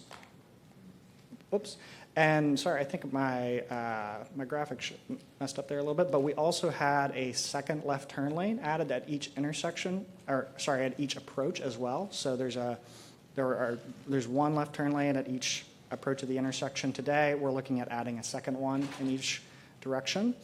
What we see again here is that you're failing in multiple time periods in 2055 in the no build. The build condition saves you about 2 minutes per driver and has much better experience that we're expecting. At Country Club Drive, Again, we're adding that third through lane, but then we also are looking to add a second left turn lane on the eastbound and westbound approaches. And a similar story here where you're failing in multiple time periods in the no build, but you have about a minute of time savings per driver in the build. And then we have Kashmir Boulevard. Here, we're looking to add a third westbound through lane. The eastbound direction already has 3 through lanes as you're continuing on to a 6-lane section to the east. We are actually also looking to add a second northbound through lane. There's 2 receiving lanes on the north side there today, so that is more just providing capacity on the south side, but doesn't need any improvements on the north side to make that work. And a similar story here where you're saving about half a minute in the build compared to the no build. We also have 4 other signalized intersections along the corridor that we analyzed. In these locations at Lake Charles Boulevard, Palm Drive, or the shops of St. Lucie West, Bethany Drive, and Kings Isle, we expect that just adding the third through lane in each direction is the only improvement that you need to make. One thing I do want to note at Bethany Drive, we are aware that the Somerset Academy is expanding just south of there. That has been accounted for in our volume growth. I know that that expansion has a study ongoing right now, but I don't think the findings have been determined quite yet. I think it's in review. That may have impacts on exactly what they recommend in terms of turn lane configurations at the Bethany Drive intersection on our corridor. That's not incorporated right now, but could be brought into design phase in a future date. Any questions about these build alternatives? I do. Go ahead. Bethany Drive, and looking at the map here and mentioning about Somerset, I know that coming off of St. Lucie West Boulevard onto Bethany Drive is a cluster. You've got people turning into, I think that's CVS there, and then trying to get over to get into the bank and the medical offices, and then to go up just a small distance to get into the other medical offices. And is any of the widening or going to be on Bethany also, or does that come later on with the city and then possibly discussing this with Somerset? Because that's going to cause a lot there. Yeah, I think we definitely need to discuss that with them. Okay. Yeah, and if I may, I think we're awaiting the results of that analysis, see what impacts with their proposed changes, what they would have, and whether that would justify further improvements along Bethany. Correct, and if I can add to that, currently, their preliminary analysis showing a dual or second left turn lane needed for northbound turning off of Bethany onto St. Lucie West, as well as extending the westbound left turn lanes. Part of the discussions will have to be with the traffic signal there, because if you add a second dual left turn lane, you're going to need another turn light. Right now, they're trying to propose a standalone turn pole that would be in the middle for traffic signal. We don't do that as a standalone primary traffic signal in the city. We do have them on Crosstown at the Floresta intersection, but those are secondary because we do have the overhead. So right now, that is one thing we would be wanting the applicant to do is put a second left turn light on the overhead instead of a standalone traffic signal. Thank you. All right, thank you very much. So the next stage is the build design. So our first effort that we tackled was the build typical sections. So we developed these typical sections in collaboration with city staff. Our biggest goal was to limit right-of-way impact and reduce the cost. We are looking at a narrow cross section on the eastern side that we will need because the right-of-way there is closer to the roadway. We do expect that most of these, the typical sections are expected to be within right-of-way along most of the corridor, and then there's certain places near intersections where you're adding turn lanes where you might need you might begin to impact the right-of-way a little bit. Some key features of the typical section include 11-foot travel lanes, and obviously there's 6 of those. We will also have a 10-foot shared use path on the north side of the corridor. A big part of this that makes this work as a cost-effective project is maintaining the open drainage, so we don't have to do all that's involved with doing underground drainage. There are some places where we're looking at curb and gutter that would connect via flume to the swale that we would use in tighter areas where we don't have the space for a shoulder. And here are some images of the two typical sections we're looking at. So on the western side, you can see that we have more like 200 feet of right-of-way. That gives you a little bit more space for a shoulder, some drainage areas, and then that shared use path. We also have a slightly wider median in this area. As we get to the east side of the corridor, same width for the travel lanes. The median, we're tightening that up a little bit, and then again using that curb and gutter with the flume to connect to the drainage areas. Once we had those typical sections, and based on the alternatives that we identified in those previous slides, we then developed intersection concepts that show what we expect the area or the improvement to look like on the actual roadway itself. So a couple things that we wanted to just point out and make sure everyone's aware of. One thing that this study did not do was a complete drainage analysis to understand with the roadway developed the way that we're proposing how much drainage you'll need in certain areas. We're based on we're determining the space from the edge of pavement to the sidewalk and the space that's left in between for the swale based on engineering standards the city has. But every place is different. You need to do a drainage analysis to determine exactly how much space you actually need. So that's something that would be done in the design phase. Potential issue that might cause is there may be certain places where you do that drainage analysis and identify you actually need more space than what we're currently showing on the concept, which may have right-of-way impacts. And a good example of this is northwest of Bethany Drive, where you can see that that's pretty tight, and you're pretty close to that right-of-way line. So something that will have to be looked at as you go further into design phase. Another thing we wanted to point out was right turn lanes into shopping plazas. Our analysis focused mostly on the signalized intersections, but there are a lot of businesses along the corridor. Our goal was to limit right-of-way impact, and so certainly at the signals, if we could get away with just having a shared through right, we tried to do that to save space. But we know for some of these businesses in between signals that they would like to have as good access as they can have. So that's something we think would be better left to the design phase to flesh out, work with property owners to talk about whether those should be maintained, whether they should be taken away in certain places to save right-of-way space. A big thing to keep in mind with this is you may provide better access, but if you have to add that additional pavement for those right turn lanes, you may begin to have more drainage impacts. There'll be more costs with construction and materials, and you may actually impact the right-of-way as well. So there will be some trade-offs that will have to be thought through a little bit more in a design phase, but we did want to at least bring that to your attention at this stage. And then on the question of right-of-way impacts, right-of-way impacts will, of course, be looked at more closely in the design criteria package phase. What we are identifying is that just based on the concepts we have right now, we will have between 8,000 and 30,000 square feet of right-of-way impact. That's what we're at least anticipating right now. And that range is dependent upon whether you don't have any of those right turn lanes into the plazas or if you added them all. So that's that 8,000 versus that 30,000 number. The other thing we wanted to just point out, and I'll have a little bit more detail about this on the next slide, is there are certain places where the existing sidewalk today is within the private right-of-way, and our concept just kind of mirrors the existing sidewalk. And so you are technically within private right-of-way, but it appears that there's some sort of easement agreement that's already been reached between the city and those private owners. That would certainly we would want to confirm that can be maintained the same way.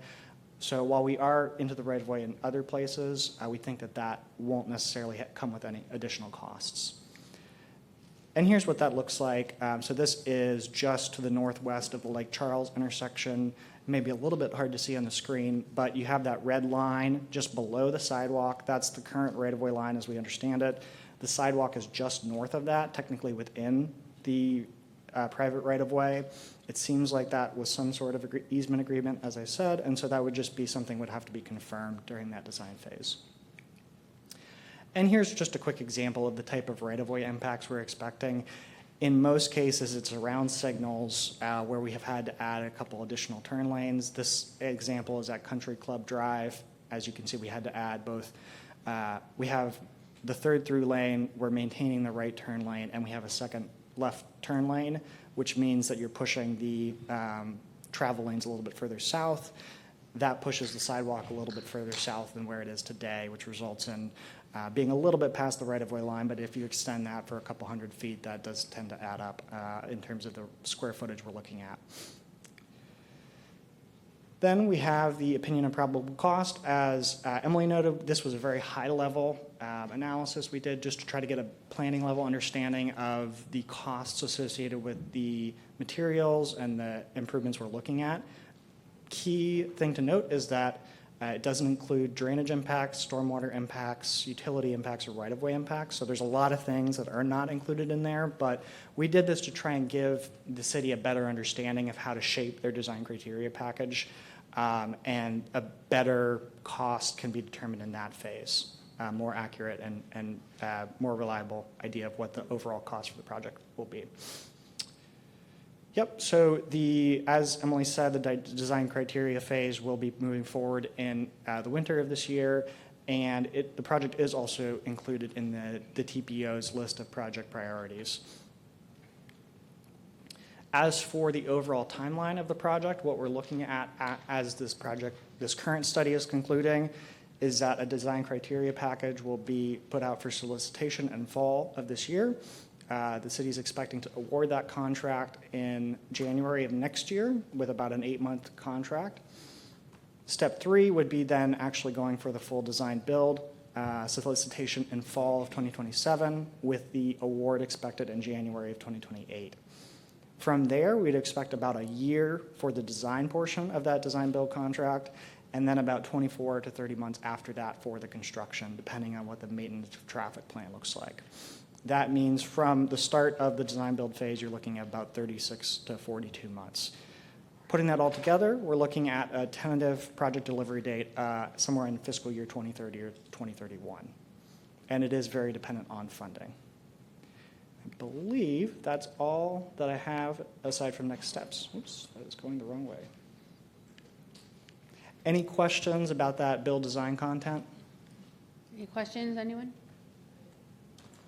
Go ahead. Just to clarify, this timeline and this construction delivery timeline is for the improvements within this particular item. This is not Correct. the redesign of St. Lucie West Boulevard as far as a whole, adding additional lanes or anything like that, except for what you're indicating here in the It's just the 4 to 6 lane widening that we're describing in the intersection concepts. Okay. And then based upon our previous conversations, when do you forecast or see the city actually basically moving forward with what we know is going to be the future of St. Lucie West Boulevard, which I think in early estimates was like $75 million is what it was looking at, but now it's even going to be more expensive than that to do that over time. Like, when do you think that the city's going to actually construct? Because this is going to last, this is going to last about 20 years, right? Is that the estimate, 20? Our design year for the operational analysis was 2055. Okay, so, and the reason why I'm asking these questions is because eventually this is a good fix for now. I think it's prudent to move forward, especially for the difference in cost in comparison to the full build out today and what we would need to do to actually correct it. I think that, and I shared this, and the reason I'm sharing this, council, is because I shared this with them, so, and it needs, obviously we need 3 votes in the future.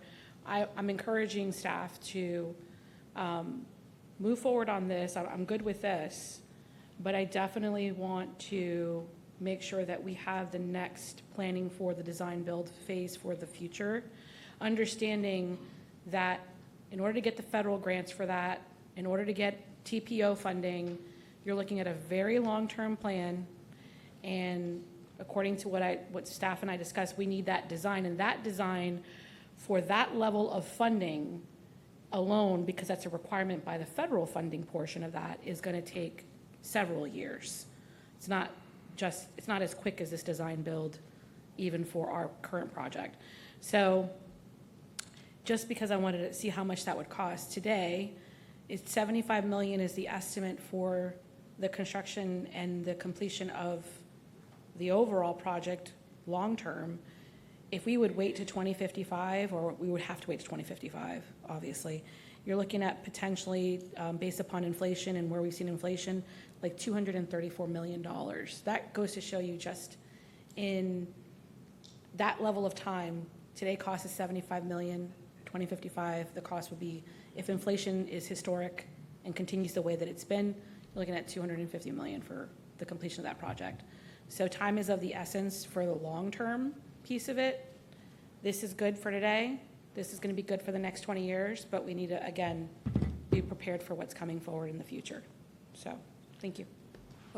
So, in looking at what's here, we have issues with right-of-way. So, and it looks like, and it's the right-of-way that is existing is mostly private. So, where do we get more space to do even a future build-out even bigger if we don't even have right-of-way? That's my question. How do we do that?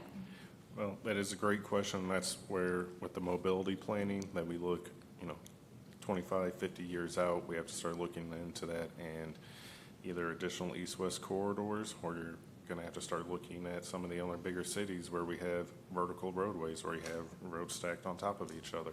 Right, because if, just looking at this, which we're talking about now, you're not widening the existing St. Lucie West Boulevard anymore because there's no more space.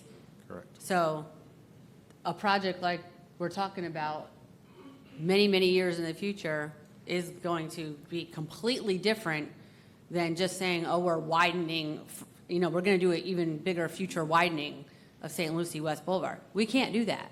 So it's like you say, it will be another east-west corridor, and I don't know what that looks like, or what you're talking about of doing something above, which that's a whole nother realm and topic. So yeah.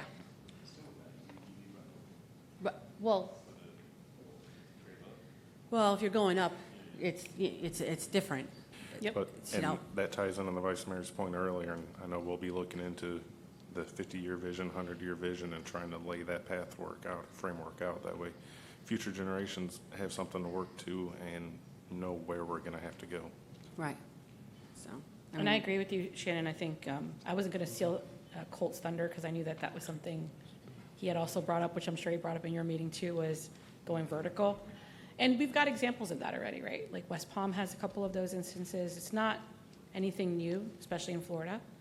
But to your point, it's going to be that's a long-term plan. But I really think that we need to start having all of those ducks in a row, because that will be here before we all know it. And if it's not, we are going to like the goal, right, is to do better than Fort Lauderdale, than Miami, than all the things that we criticized when we moved here, right?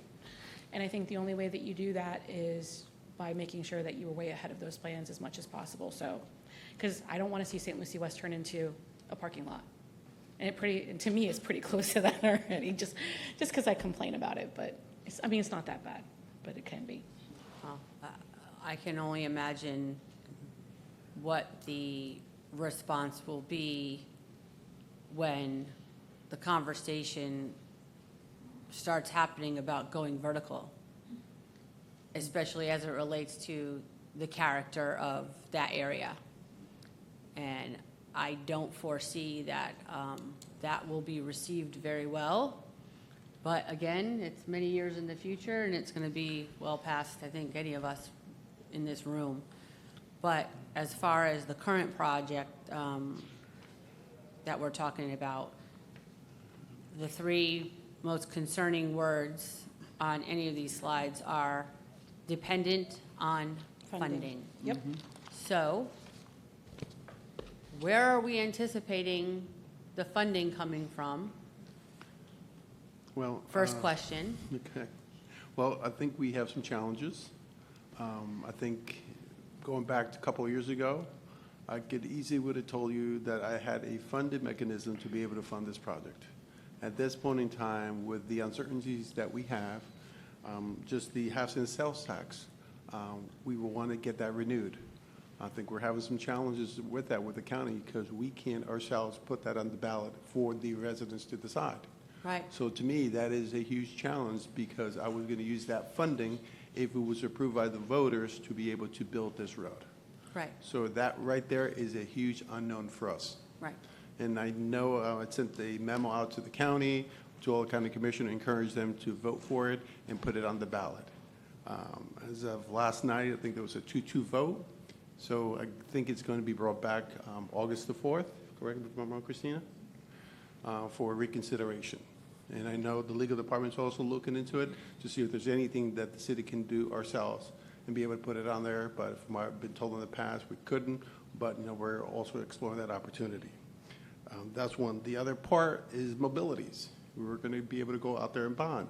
Well, our mobility fees, we're averaging between 8 to 10 million per year. We're down to about 3 to 4 million per year Right, due to the slowdown. due to the slowdown. So that's another component of this. So this project may have to be delayed as a result of that. So these are the different things that we're dealing with on a regular basis.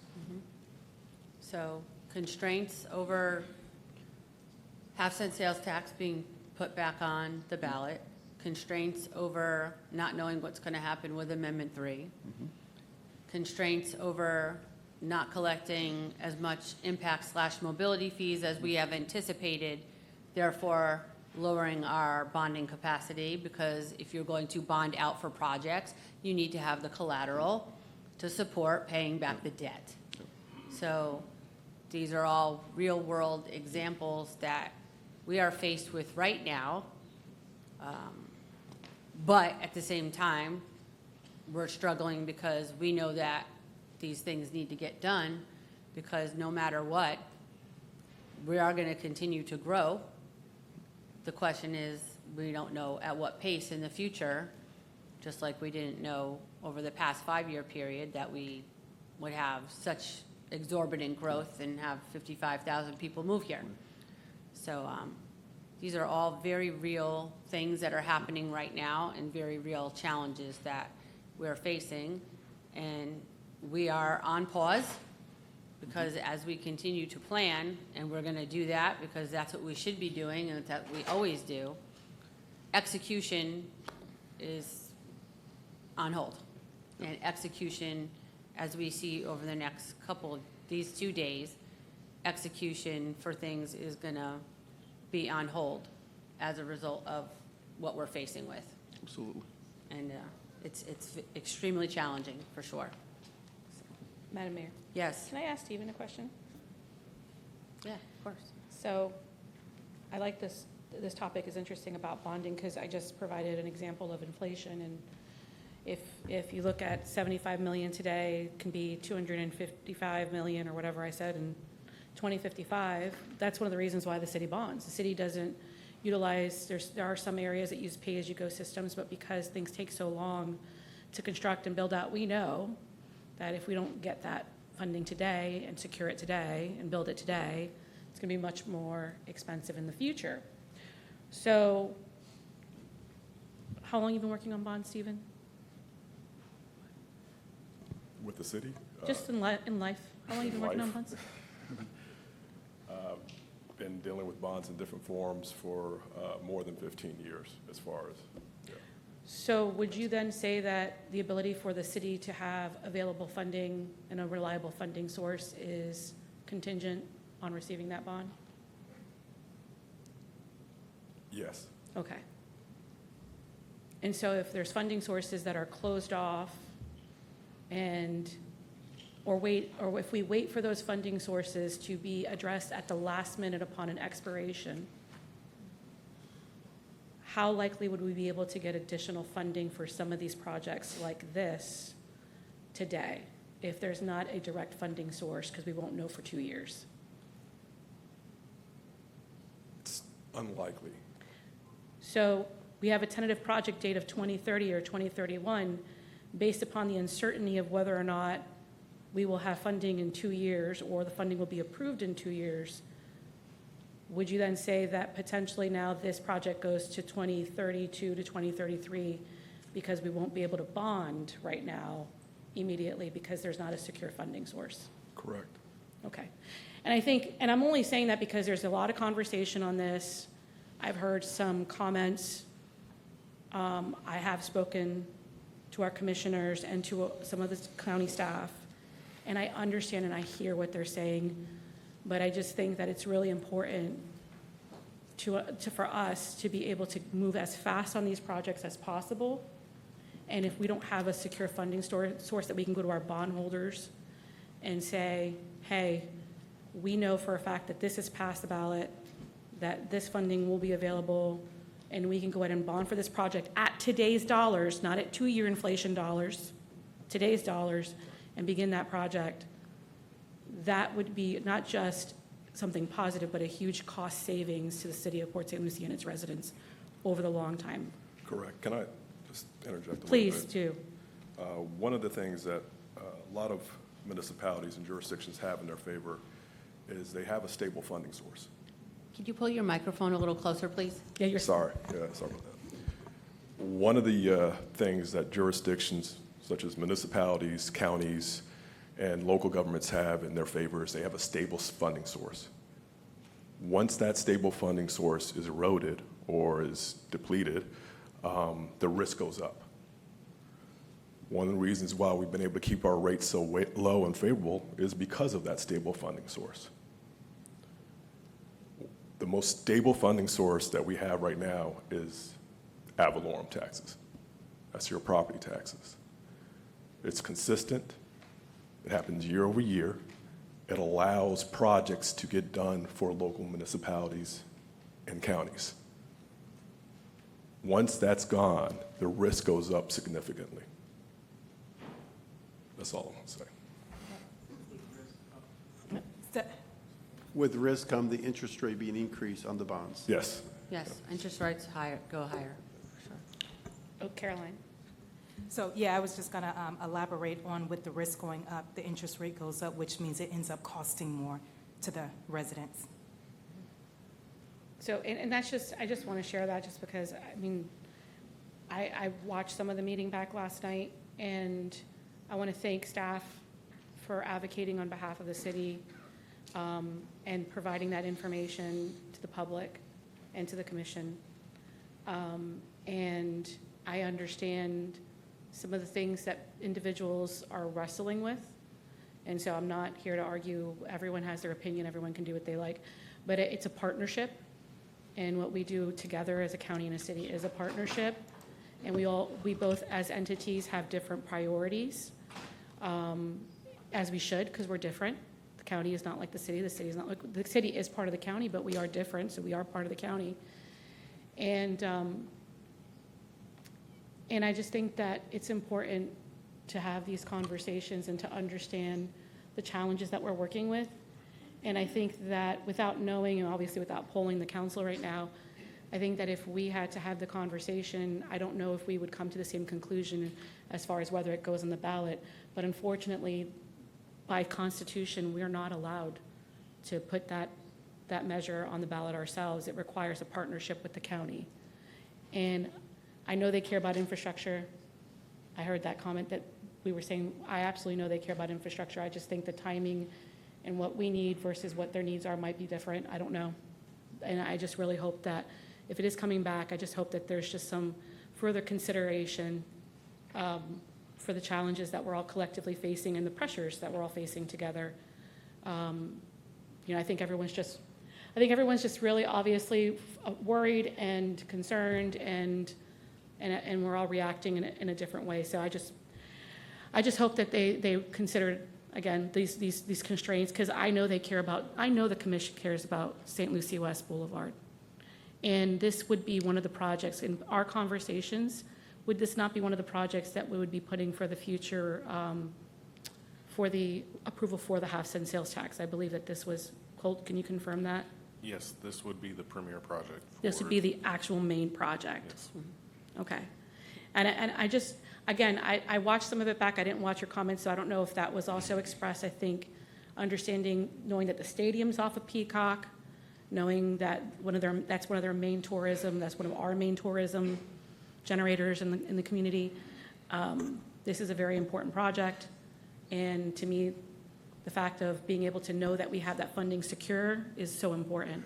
Can I also add to, the half-cent sales tax is a consumption tax.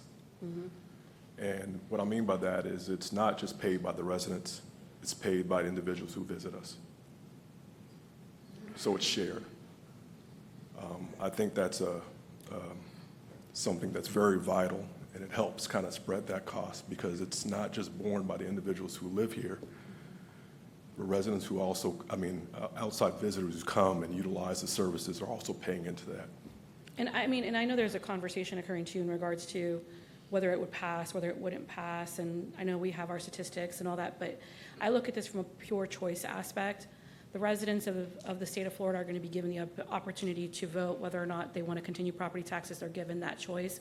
I feel like it's inherent of us to also give them the choice that if they would like to utilize this particular methodology for collection of revenues to be able to deal with these projects, that they have that choice as well. I think more choices, it's their community, and if it fails, and we have to go back again in 2 years, but if it was to fail, then that gives us an opportunity to have that conversation with the public of, here's this project specifically that we're looking to do, and this is very important to be able to get done, and, so I'm not, for me, it's about the choice. I'm not worried about if it passes or it fails. For me, it's a choice to give the public, say, here are the projects that we need to get done. These projects would take exorbitantly longer if we just allow the general fund to fund it because of the lack of funding we have there. We want to fast track this as fast as possible, even though residents look at 2030 and say, what? Well, imagine if we didn't have the half-cent sales tax. A project like that, you're looking maybe 2040, right? It's even longer. So that's the goal, is to push these out as fast as possible so people could have relief, especially in the St. Lucie West area. So again, I want to thank the commission for the discussion. I hope the discussion does continue, and I really hope that there's some reconsideration as the conversation moves forward. Thank you. Thank you. I also hope that they reconsider. I know I've had some conversations myself, and Jolene, you're right. This is about giving the residents the choice to decide. In 2018, when this was first voted in, we put forward the projects that we told our residents we were going to get done, and we are on track, and we have done exactly that.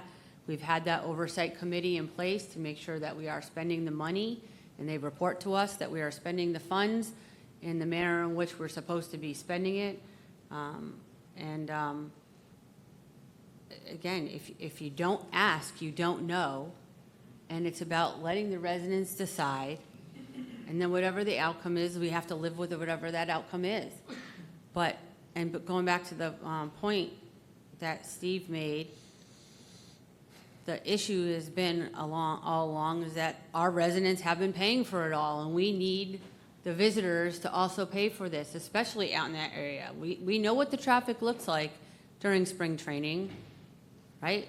We deal with it. The PD deals with it and has their plans in place for how to deal with the traffic that have been enhanced over time, and it has been great.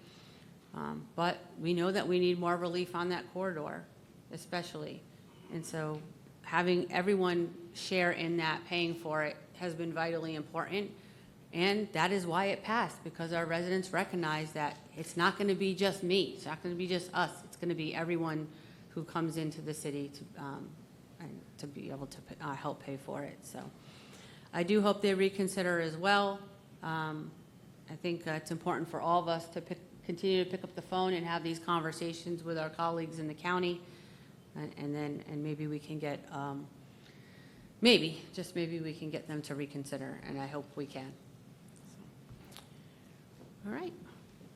So any more questions on the widening study? No? All right. Do we have time to move forward with our half-cent sales tax update before we go to lunch? Okay, let's go forward with that. Thank you, everyone. Leading right into this important topic, because we're talking about where the money's come from, right? As Eric's moving up, I want to thank the city manager and staff for including your bio. I wish, you guys say that you don't want to talk about yourselves, but here's the thing: to get your job that you have today, you had to talk about yourself, and you had to provide your bio to your city manager. and you work for the public. We all know that. And I think it's important in the conversation, because I hate to say that I've seen some ugliness, because there's always ugliness in politics, but I know how smart our staff is. I know how hard they work, what kind of experts we have in the room. And I've seen comments like, they build this road, they're so stupid, they don't know what they're doing. And it's like, I really think that not just for this meeting, I think for every meeting, anytime you are with the public, I mean, outside of a regular council meeting, obviously, we can't do it every council meeting. But when you go to address the public, I do think you should include your bio. And I think the public should know your expertise, like we know your expertise, because that hopefully will help shift the conversation. These are not people that we're just pulling off the street. These are highly qualified.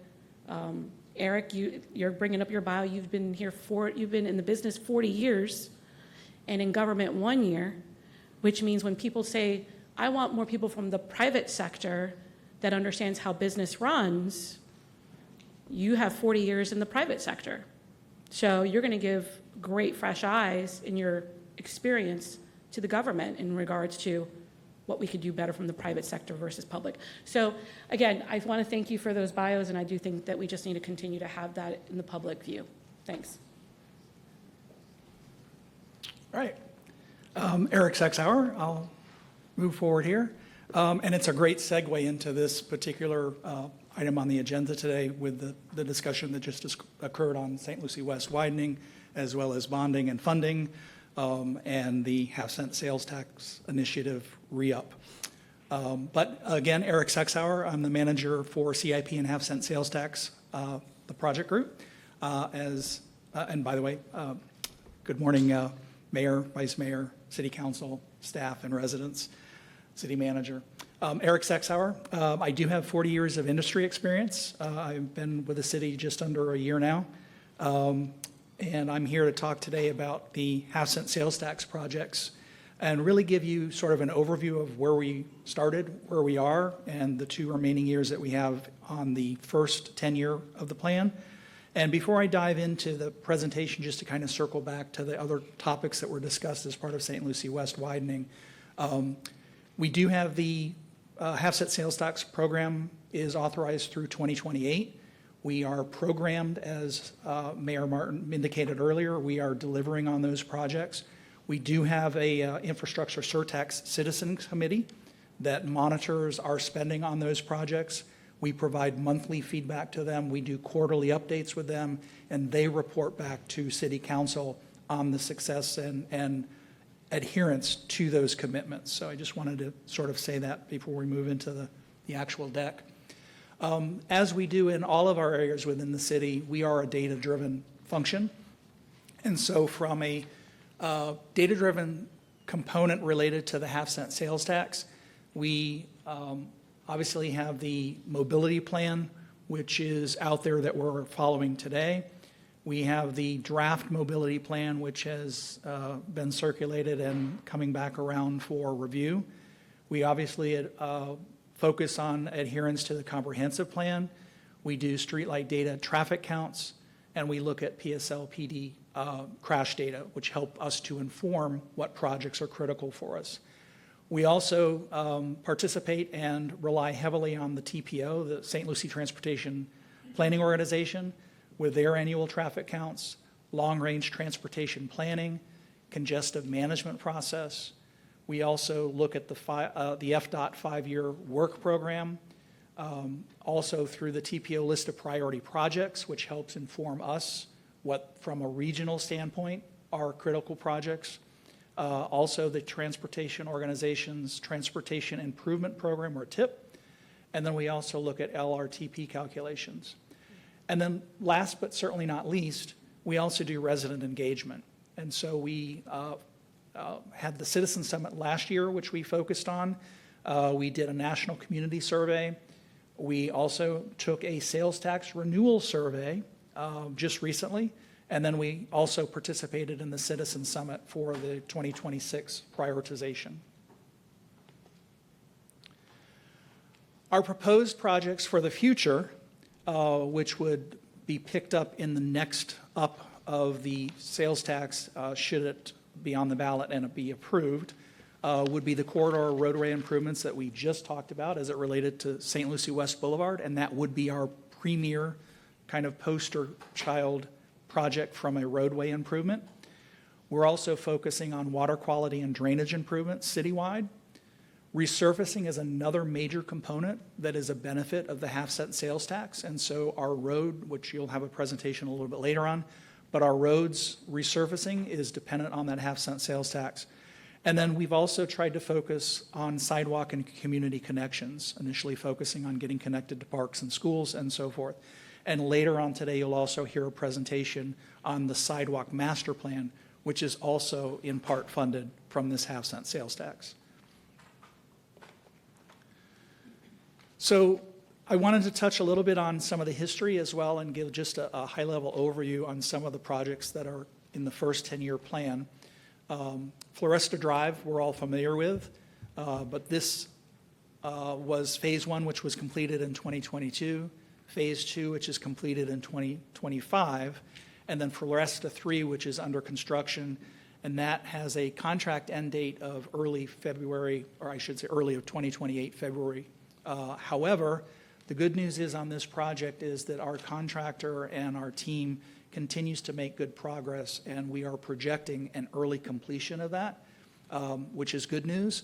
The other thing is that this contractor, in conjunction working with us at the city, continues to open up roadway segments and remove detours and closed road segments earlier and as soon as they can to allow traffic to move through. But the features of this project was adding dedicated bicycle lanes. We had multiple ponds to provide roadway drainage and flood protection, sidewalks on both sides of the road, street trees and landscaping, pedestrian and FPL street lighting, landscape modern roundabouts, pedestrian crossing safety enhancements, a new bridge at the Elkham Waterway, and baffle boxes to clean stormwater runoff as part of our D11 work connected to this project. Here's a snapshot of sort of Phase 1. The photo on the left is what it used to look like, and you can see the swales and the fairly narrow road, no sidewalk connectivity. And then the photos on the right are the improvements that were done in Phase 1. Again, the pond work, the bicycle lanes, the sidewalks, the center turn lanes or left turn lanes and so forth. Significant changes for Phase 1. Phase 2, which the city just accepted earlier this year, the final acceptance. But on the left, again, a before shot, and then the two on the bottom right and in the middle, and then the top right. Up top is the old, but adding that bridge, again, bicycle lanes, sidewalks, and enhanced medians, and a much better look and feel for our residents, not to mention the connectivity that it provides for transportation. More shots of Phase 2. Again, an example of one of the roundabouts, the pond work over there. And then the oval roundabout, which is in front of the school, and some of the artwork that was incorporated into the project. Really quick, just Sure. on because we had some severe rain come in quickly last week, Friday. And obviously, the area that's being constructed had some flooding.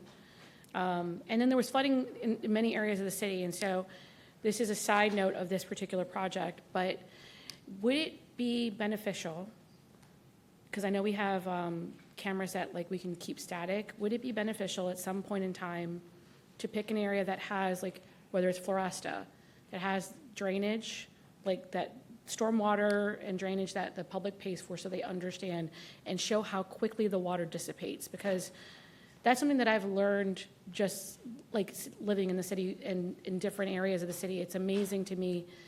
Not every area of the city, that's why we have Oak Hammock and some of these other projects that we're working on. But a lot of areas of the city might get flooded for a second, and then within hours. But by the time I got home, my dad sent me a video of our street. It was the road was underwater. By the time I got home from my activities on Friday, it was all clear. There was water in the swale, but road was clear. And I don't think people realize it may flood, but it dissipates quickly. Is there anything that we can do to kind of capture that, in a fast reel? So yes, there is some technology we're looking at, and thank you for bringing that factor up, because a lot of residents don't realize that roadways are secondary storage for stormwater. They are set at certain elevations for storm events, which most of them are 10-year 3 days or 10-year 1 days is what the roadway elevations are. So then if you have a 25-year storm, of course, water is going to be in that area. And that's why houses are also set at the 100-year 3-day storm to provide additional flood protection. But to your question about trying to provide notifications, we are looking at a company, it's called Hi-Fi, and they do flood detection sensors for a relatively moderate price that we're trying to see about implementing as a pilot program. One area we'd be looking at is California and Savona for the time being until we can get out there with road improvements. And what we like about this is right now we get the phone calls, hey, it's raining out here, send someone out. PD gets the call to go out there, and then our Public Works Department goes out. Well, with this type of a device, it would send automatic notifications to us when the water elevations get to a certain point, with the goal of trying to get there before there's any water in the intersection and give the residents advance notice. Part of that also measures not just when the water gets there, it's constantly measuring it. So with that time lapse, we could start to show, hey, the water rises this quick and it drains this quick. So we'll keep exploring that option. I like that. And then further integration of notification of the public. So whether through text message, like I would love to see, I love it notifies us, but I want to get to the point, especially with technology, where a resident would know, hey, your area is having flooding, please do not leave your house for the next 30 minutes, hour, whatever. Because we've seen a couple cars this past, was it on Friday, where they got stuck in water. So I think it'd be really, like, to be able to communicate that, that'd be amazing for the public. I know I would appreciate that notification, like stay put for the next hour. And specifically on Floresta, in the construction phase, the contractor was out there right behind the Friday storm and got that flooding resolved and taken care of actually that evening and into the next morning. Friday's event was an unusual event. We got 3 to 5 inches in some areas of the city, and yet part of the western area got less than an inch. Yeah. But yes, there were definitely some areas that saw some impact from that water. But to your point, Vice Mayor, because I drove all of our projects that we're focused on CIP at least, and while there was water in the swales and temporarily on the roads, that all dissipated overnight. So to Colt's point, the fact that roads also are storage is something that I think is maybe an educational opportunity for us as well. So that's what I was just going to say, because, you know, we've talked about it several times, but I think we need to keep educating and communicating the fact that when you have such hard rainfall and it's coming down so much in such a short period of time, it's difficult for the system to be able to handle that. And we need to keep putting that out there, especially during this time, which is our storm season, right? And we're heading into August, which is our high season, August and September for storm opportunities.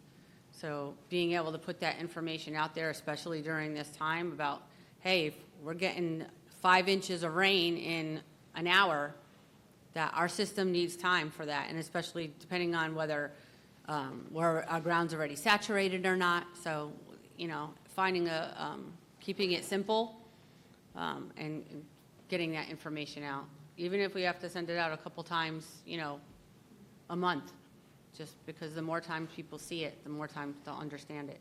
And then the comments will be, okay, the city has explained this to us, instead of them saying, we don't know, we don't know. Well, and what's crazy is, Shannon, is, I'm sure you saw it too, it was all over social media. You guys saw Queens, New York, how that was underwater?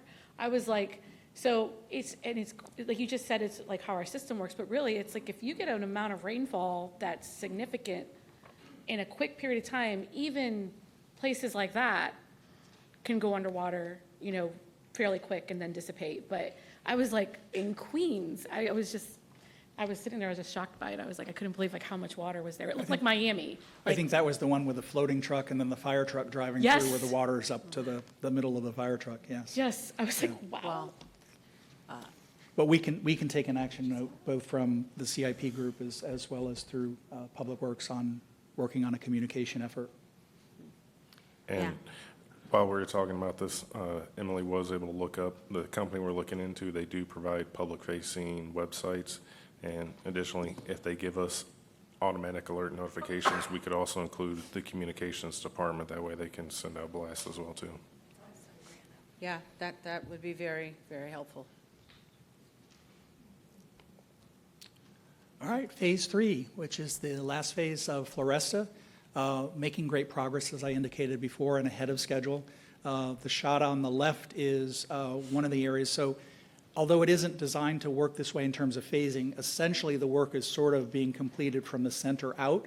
And so there are two remaining areas that are under the most construction aspect or from a viewpoint is the section on the south end connecting to Crosstown and on the north end connecting to Prima Vista. But these are some of the photos actively on Phase 3. On the right, again, we've got one of the roundabouts.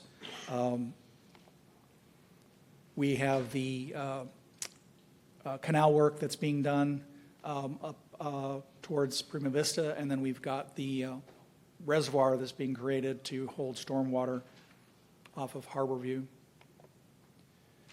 And again, some of the befores and afters, you can see the old two-lane structure, swales, no sidewalks. On the right, you can sort of see the 2 lanes coming into the area as well as the single 2 lanes up above. The left shot is the D11 canal where it connects to the river. This is one of the components of this project. It was earlier, but in this case, this was taking what was an open canal, converting that into twin large pipes with baffle boxes, which are allowing us to clean the water as it's coming out to the river. And then the original canal, where the pipes are underneath, will get sodded, as you can sort of see in the top middle picture. If you look up, that's sort of what it would look like in terms of the sodding. And down below is the work as they're getting ready to do that. And then you can see on the top right, those 6 metal covers sort of in the very center of the picture. That's the baffle box, or one of the baffle boxes, which allows us to then clean out some of the sediment that it collects. Another component of the half-cent sales tax is the California Boulevard, which is part of our first 10-year plan, Phase 1 widening. We are planning to widen California Boulevard from 2 to 4, essentially from Crosstown to St. Lucie West. We had public information meetings held in September 22 and January of 24. We've had conceptual typical sections and access management plans presented to you all at the council in March of 23. We've had meetings with HOAs and done outreach along the corridor, and that continues. And we are now in the active process of soliciting for a design criteria bid, which will help us to inform a design build package, which we expect to contract in late 2027. Another major component of the half-cent sales tax is our sidewalk program. And so the chart shows from the inception of the program, 1819, we did about 1.7 miles, all the way through down to 25, 26, where we're completing a mile. It's actually about 14 miles, 13.7 miles since 2019. And over on the right are the list of all of the areas that have been positively impacted by the sidewalk program. So Tiffany, Hillmore in phases, Morningside, West Torino, Selvitz, East Torino Parkway, Sandia Drive, Fairgreen, Cadmia, Galliano, Import Drive, Rosser, Abingdon, Import Drive, a second phase, Brescia. And then what we're wrapping up now as also part of this year's program is Lakehurst Drive from Bayshore to Ivanhoe, and then Irely Drive, which is in design phase right now. Just a note on the bottom, in addition to these sidewalks, which are actually sidewalk programs for connectivity, we've also implemented another 8.5 miles of sidewalk, which are part of the Floresta Drive improvements, which didn't have sidewalk before. Another component of half-cent sales tax, and I believe there'll be a more in-depth presentation on repaving later, but just a reminder that we do fund, as I mentioned earlier on, repaving elements. And so from 2019 to 2026, we've done over 104 miles of roadway that otherwise would not have been repaved without the half-cent sales tax necessarily. and in the 25-26 year, about 23.5 miles. Also part of the half-cent sales tax program was US 1 improvements, where we did landscaping and irrigation, and that was from the Martin line to just north of Huffman. That was started in 2023 and wrapped up in 2024, and that included large and small plants, turf, irrigation, and the stamped concrete. St. Lucie West Boulevard intersection improvements are also things that have been in progress as part of the half-cent sales tax. And so Kashmir Boulevard has been complete. That included a new eastbound right turn lane and additional northbound left turn lane. Bayshore Boulevard complete, extended the southbound right turn lane. And Peacock Boulevard, which we've talked about as a separate project, but that's the westbound lanes as well as the southbound turn lanes being added, and it was referenced in the St. Lucie West widening project. So they've factored those improvements into the analysis that they did as part of the widening study. Additionally, Torino intersection improvements. That was started in October of 2019 and also wrapped up in 2020. And you've got some of the before and after shots there. And that's at the East Torino Parkway and California roundabout and East Torino Parkway and Kashmir Boulevard roundabout. Again, the befores and afters. And that's the presentation on half-cent sales tax. Okay. Any questions? Thank you so much. Any questions, anyone? No? So with road resurfacing, I know that previous years, it's been a long time, but I know previous years that Shannon and we used to, and Stephanie, I think Stephanie too, I don't know if, David, maybe you were here when we did it. We used to take whatever excess, or if we had a little bit of excess, for a few years there, we would take, let's say, another $1 million or $500,000 above and beyond what we would normally receive for road resurfacing. When we get down to the budget conversations and we discuss what's available, I would love to include it as one of the discussion points. Not that I'm going to say that's the only thing, because I know everyone probably has a lot of items. I'm just seeing, even though I've talked to Colt, I am seeing deterioration of roads from just a visual standpoint, to me, happening more rapidly. There's areas I know in District 3 specifically, I've seen comments from residents. I know that out where you live, I think, Mayor, there's been a lot of challenges with road resurfacing out there. So I want to make sure that's part of the discussion. The other thing is, I want to thank Ms. Gilbert for pursuing the insurance on the beautification aspects on the frost that we had. I would like to know when those items are going to be replaced. And then Safe, Clean, and Beautiful is one of our biggest items. We've lost a significant amount of trees and shrubbery, and I want to make sure that gets replaced, because that you can kind of just see it. It's some areas are pretty harsh, and then South Bend. So I met with the residents of South Bend. I want to thank staff for being there. I think that there really needs to be a workshop item on South Bend specifically for this council. We're not just having challenges with the road out in South Bend, we're having even utility challenges right now at South Bend. And I want to make sure that we're all on the same page, and we're working on these strategies together. And I don't know if it's the future sales tax, we can add something for South Bend, but I think based upon what I'm hearing and then also the updates that I received from staff, I feel that South Bend has raised in its critical nature than a conversation even 3 to 5 years ago that we've had about South Bend. So those just a few things. I appreciate the update. I want to thank sincerely our half-cent sales tax board for their due diligence on monitoring the expenditures, their hard works and efforts to make sure that this is transparent and we are being accountable to every single penny that we collect. So thank you. Colt, do you want to touch on the one question related to the plants? Correct, yes. So JD is preparing cost estimates and proposals right now for the damage plans. We're trying to give some time for making sure that the plants do or do not have a chance to rebound right now, but we are at that point now where we're going to be pulling that information together. And the latest plan is we should have those numbers by the end of this month to try and determine a game plan going forward. Yeah, and I appreciate that. I think there's some things that I've noticed. Number one, they cut it down to the stumps, so now you just see stumps in the top of these medians. The other thing is some of the grass is being replaced by the medians, and they're just putting mulch down. But now weeds are coming through the mulch, and you're just seeing mulch with weeds. I mean, it's just looking...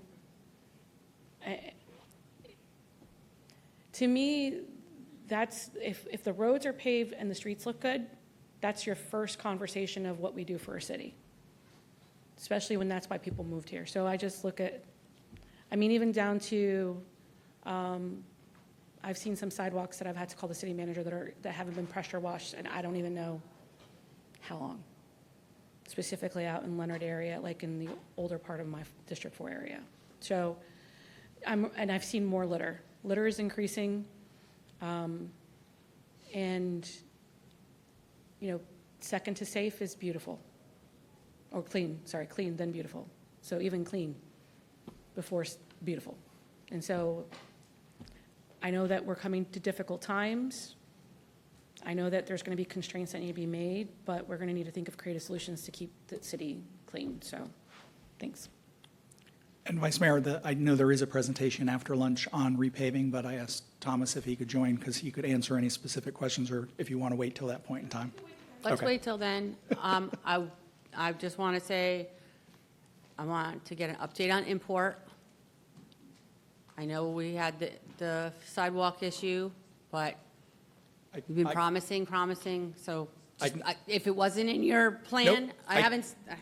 Yep, I can give you an update on that. Okay, after, and then I also would like a reminder on what our timeline is and the funding source for Gatlin and Savona, and also Tradition and Village. So some of those will be in the CIP presentation Okay. that's scheduled for this afternoon, and I can answer the question on import specifically if you'd like now, or we can. Let's wait until Okay. after, because we're at the lunchtime, and it all goes in with that. But just wanted to make sure that we hit on those things, and you guys are aware.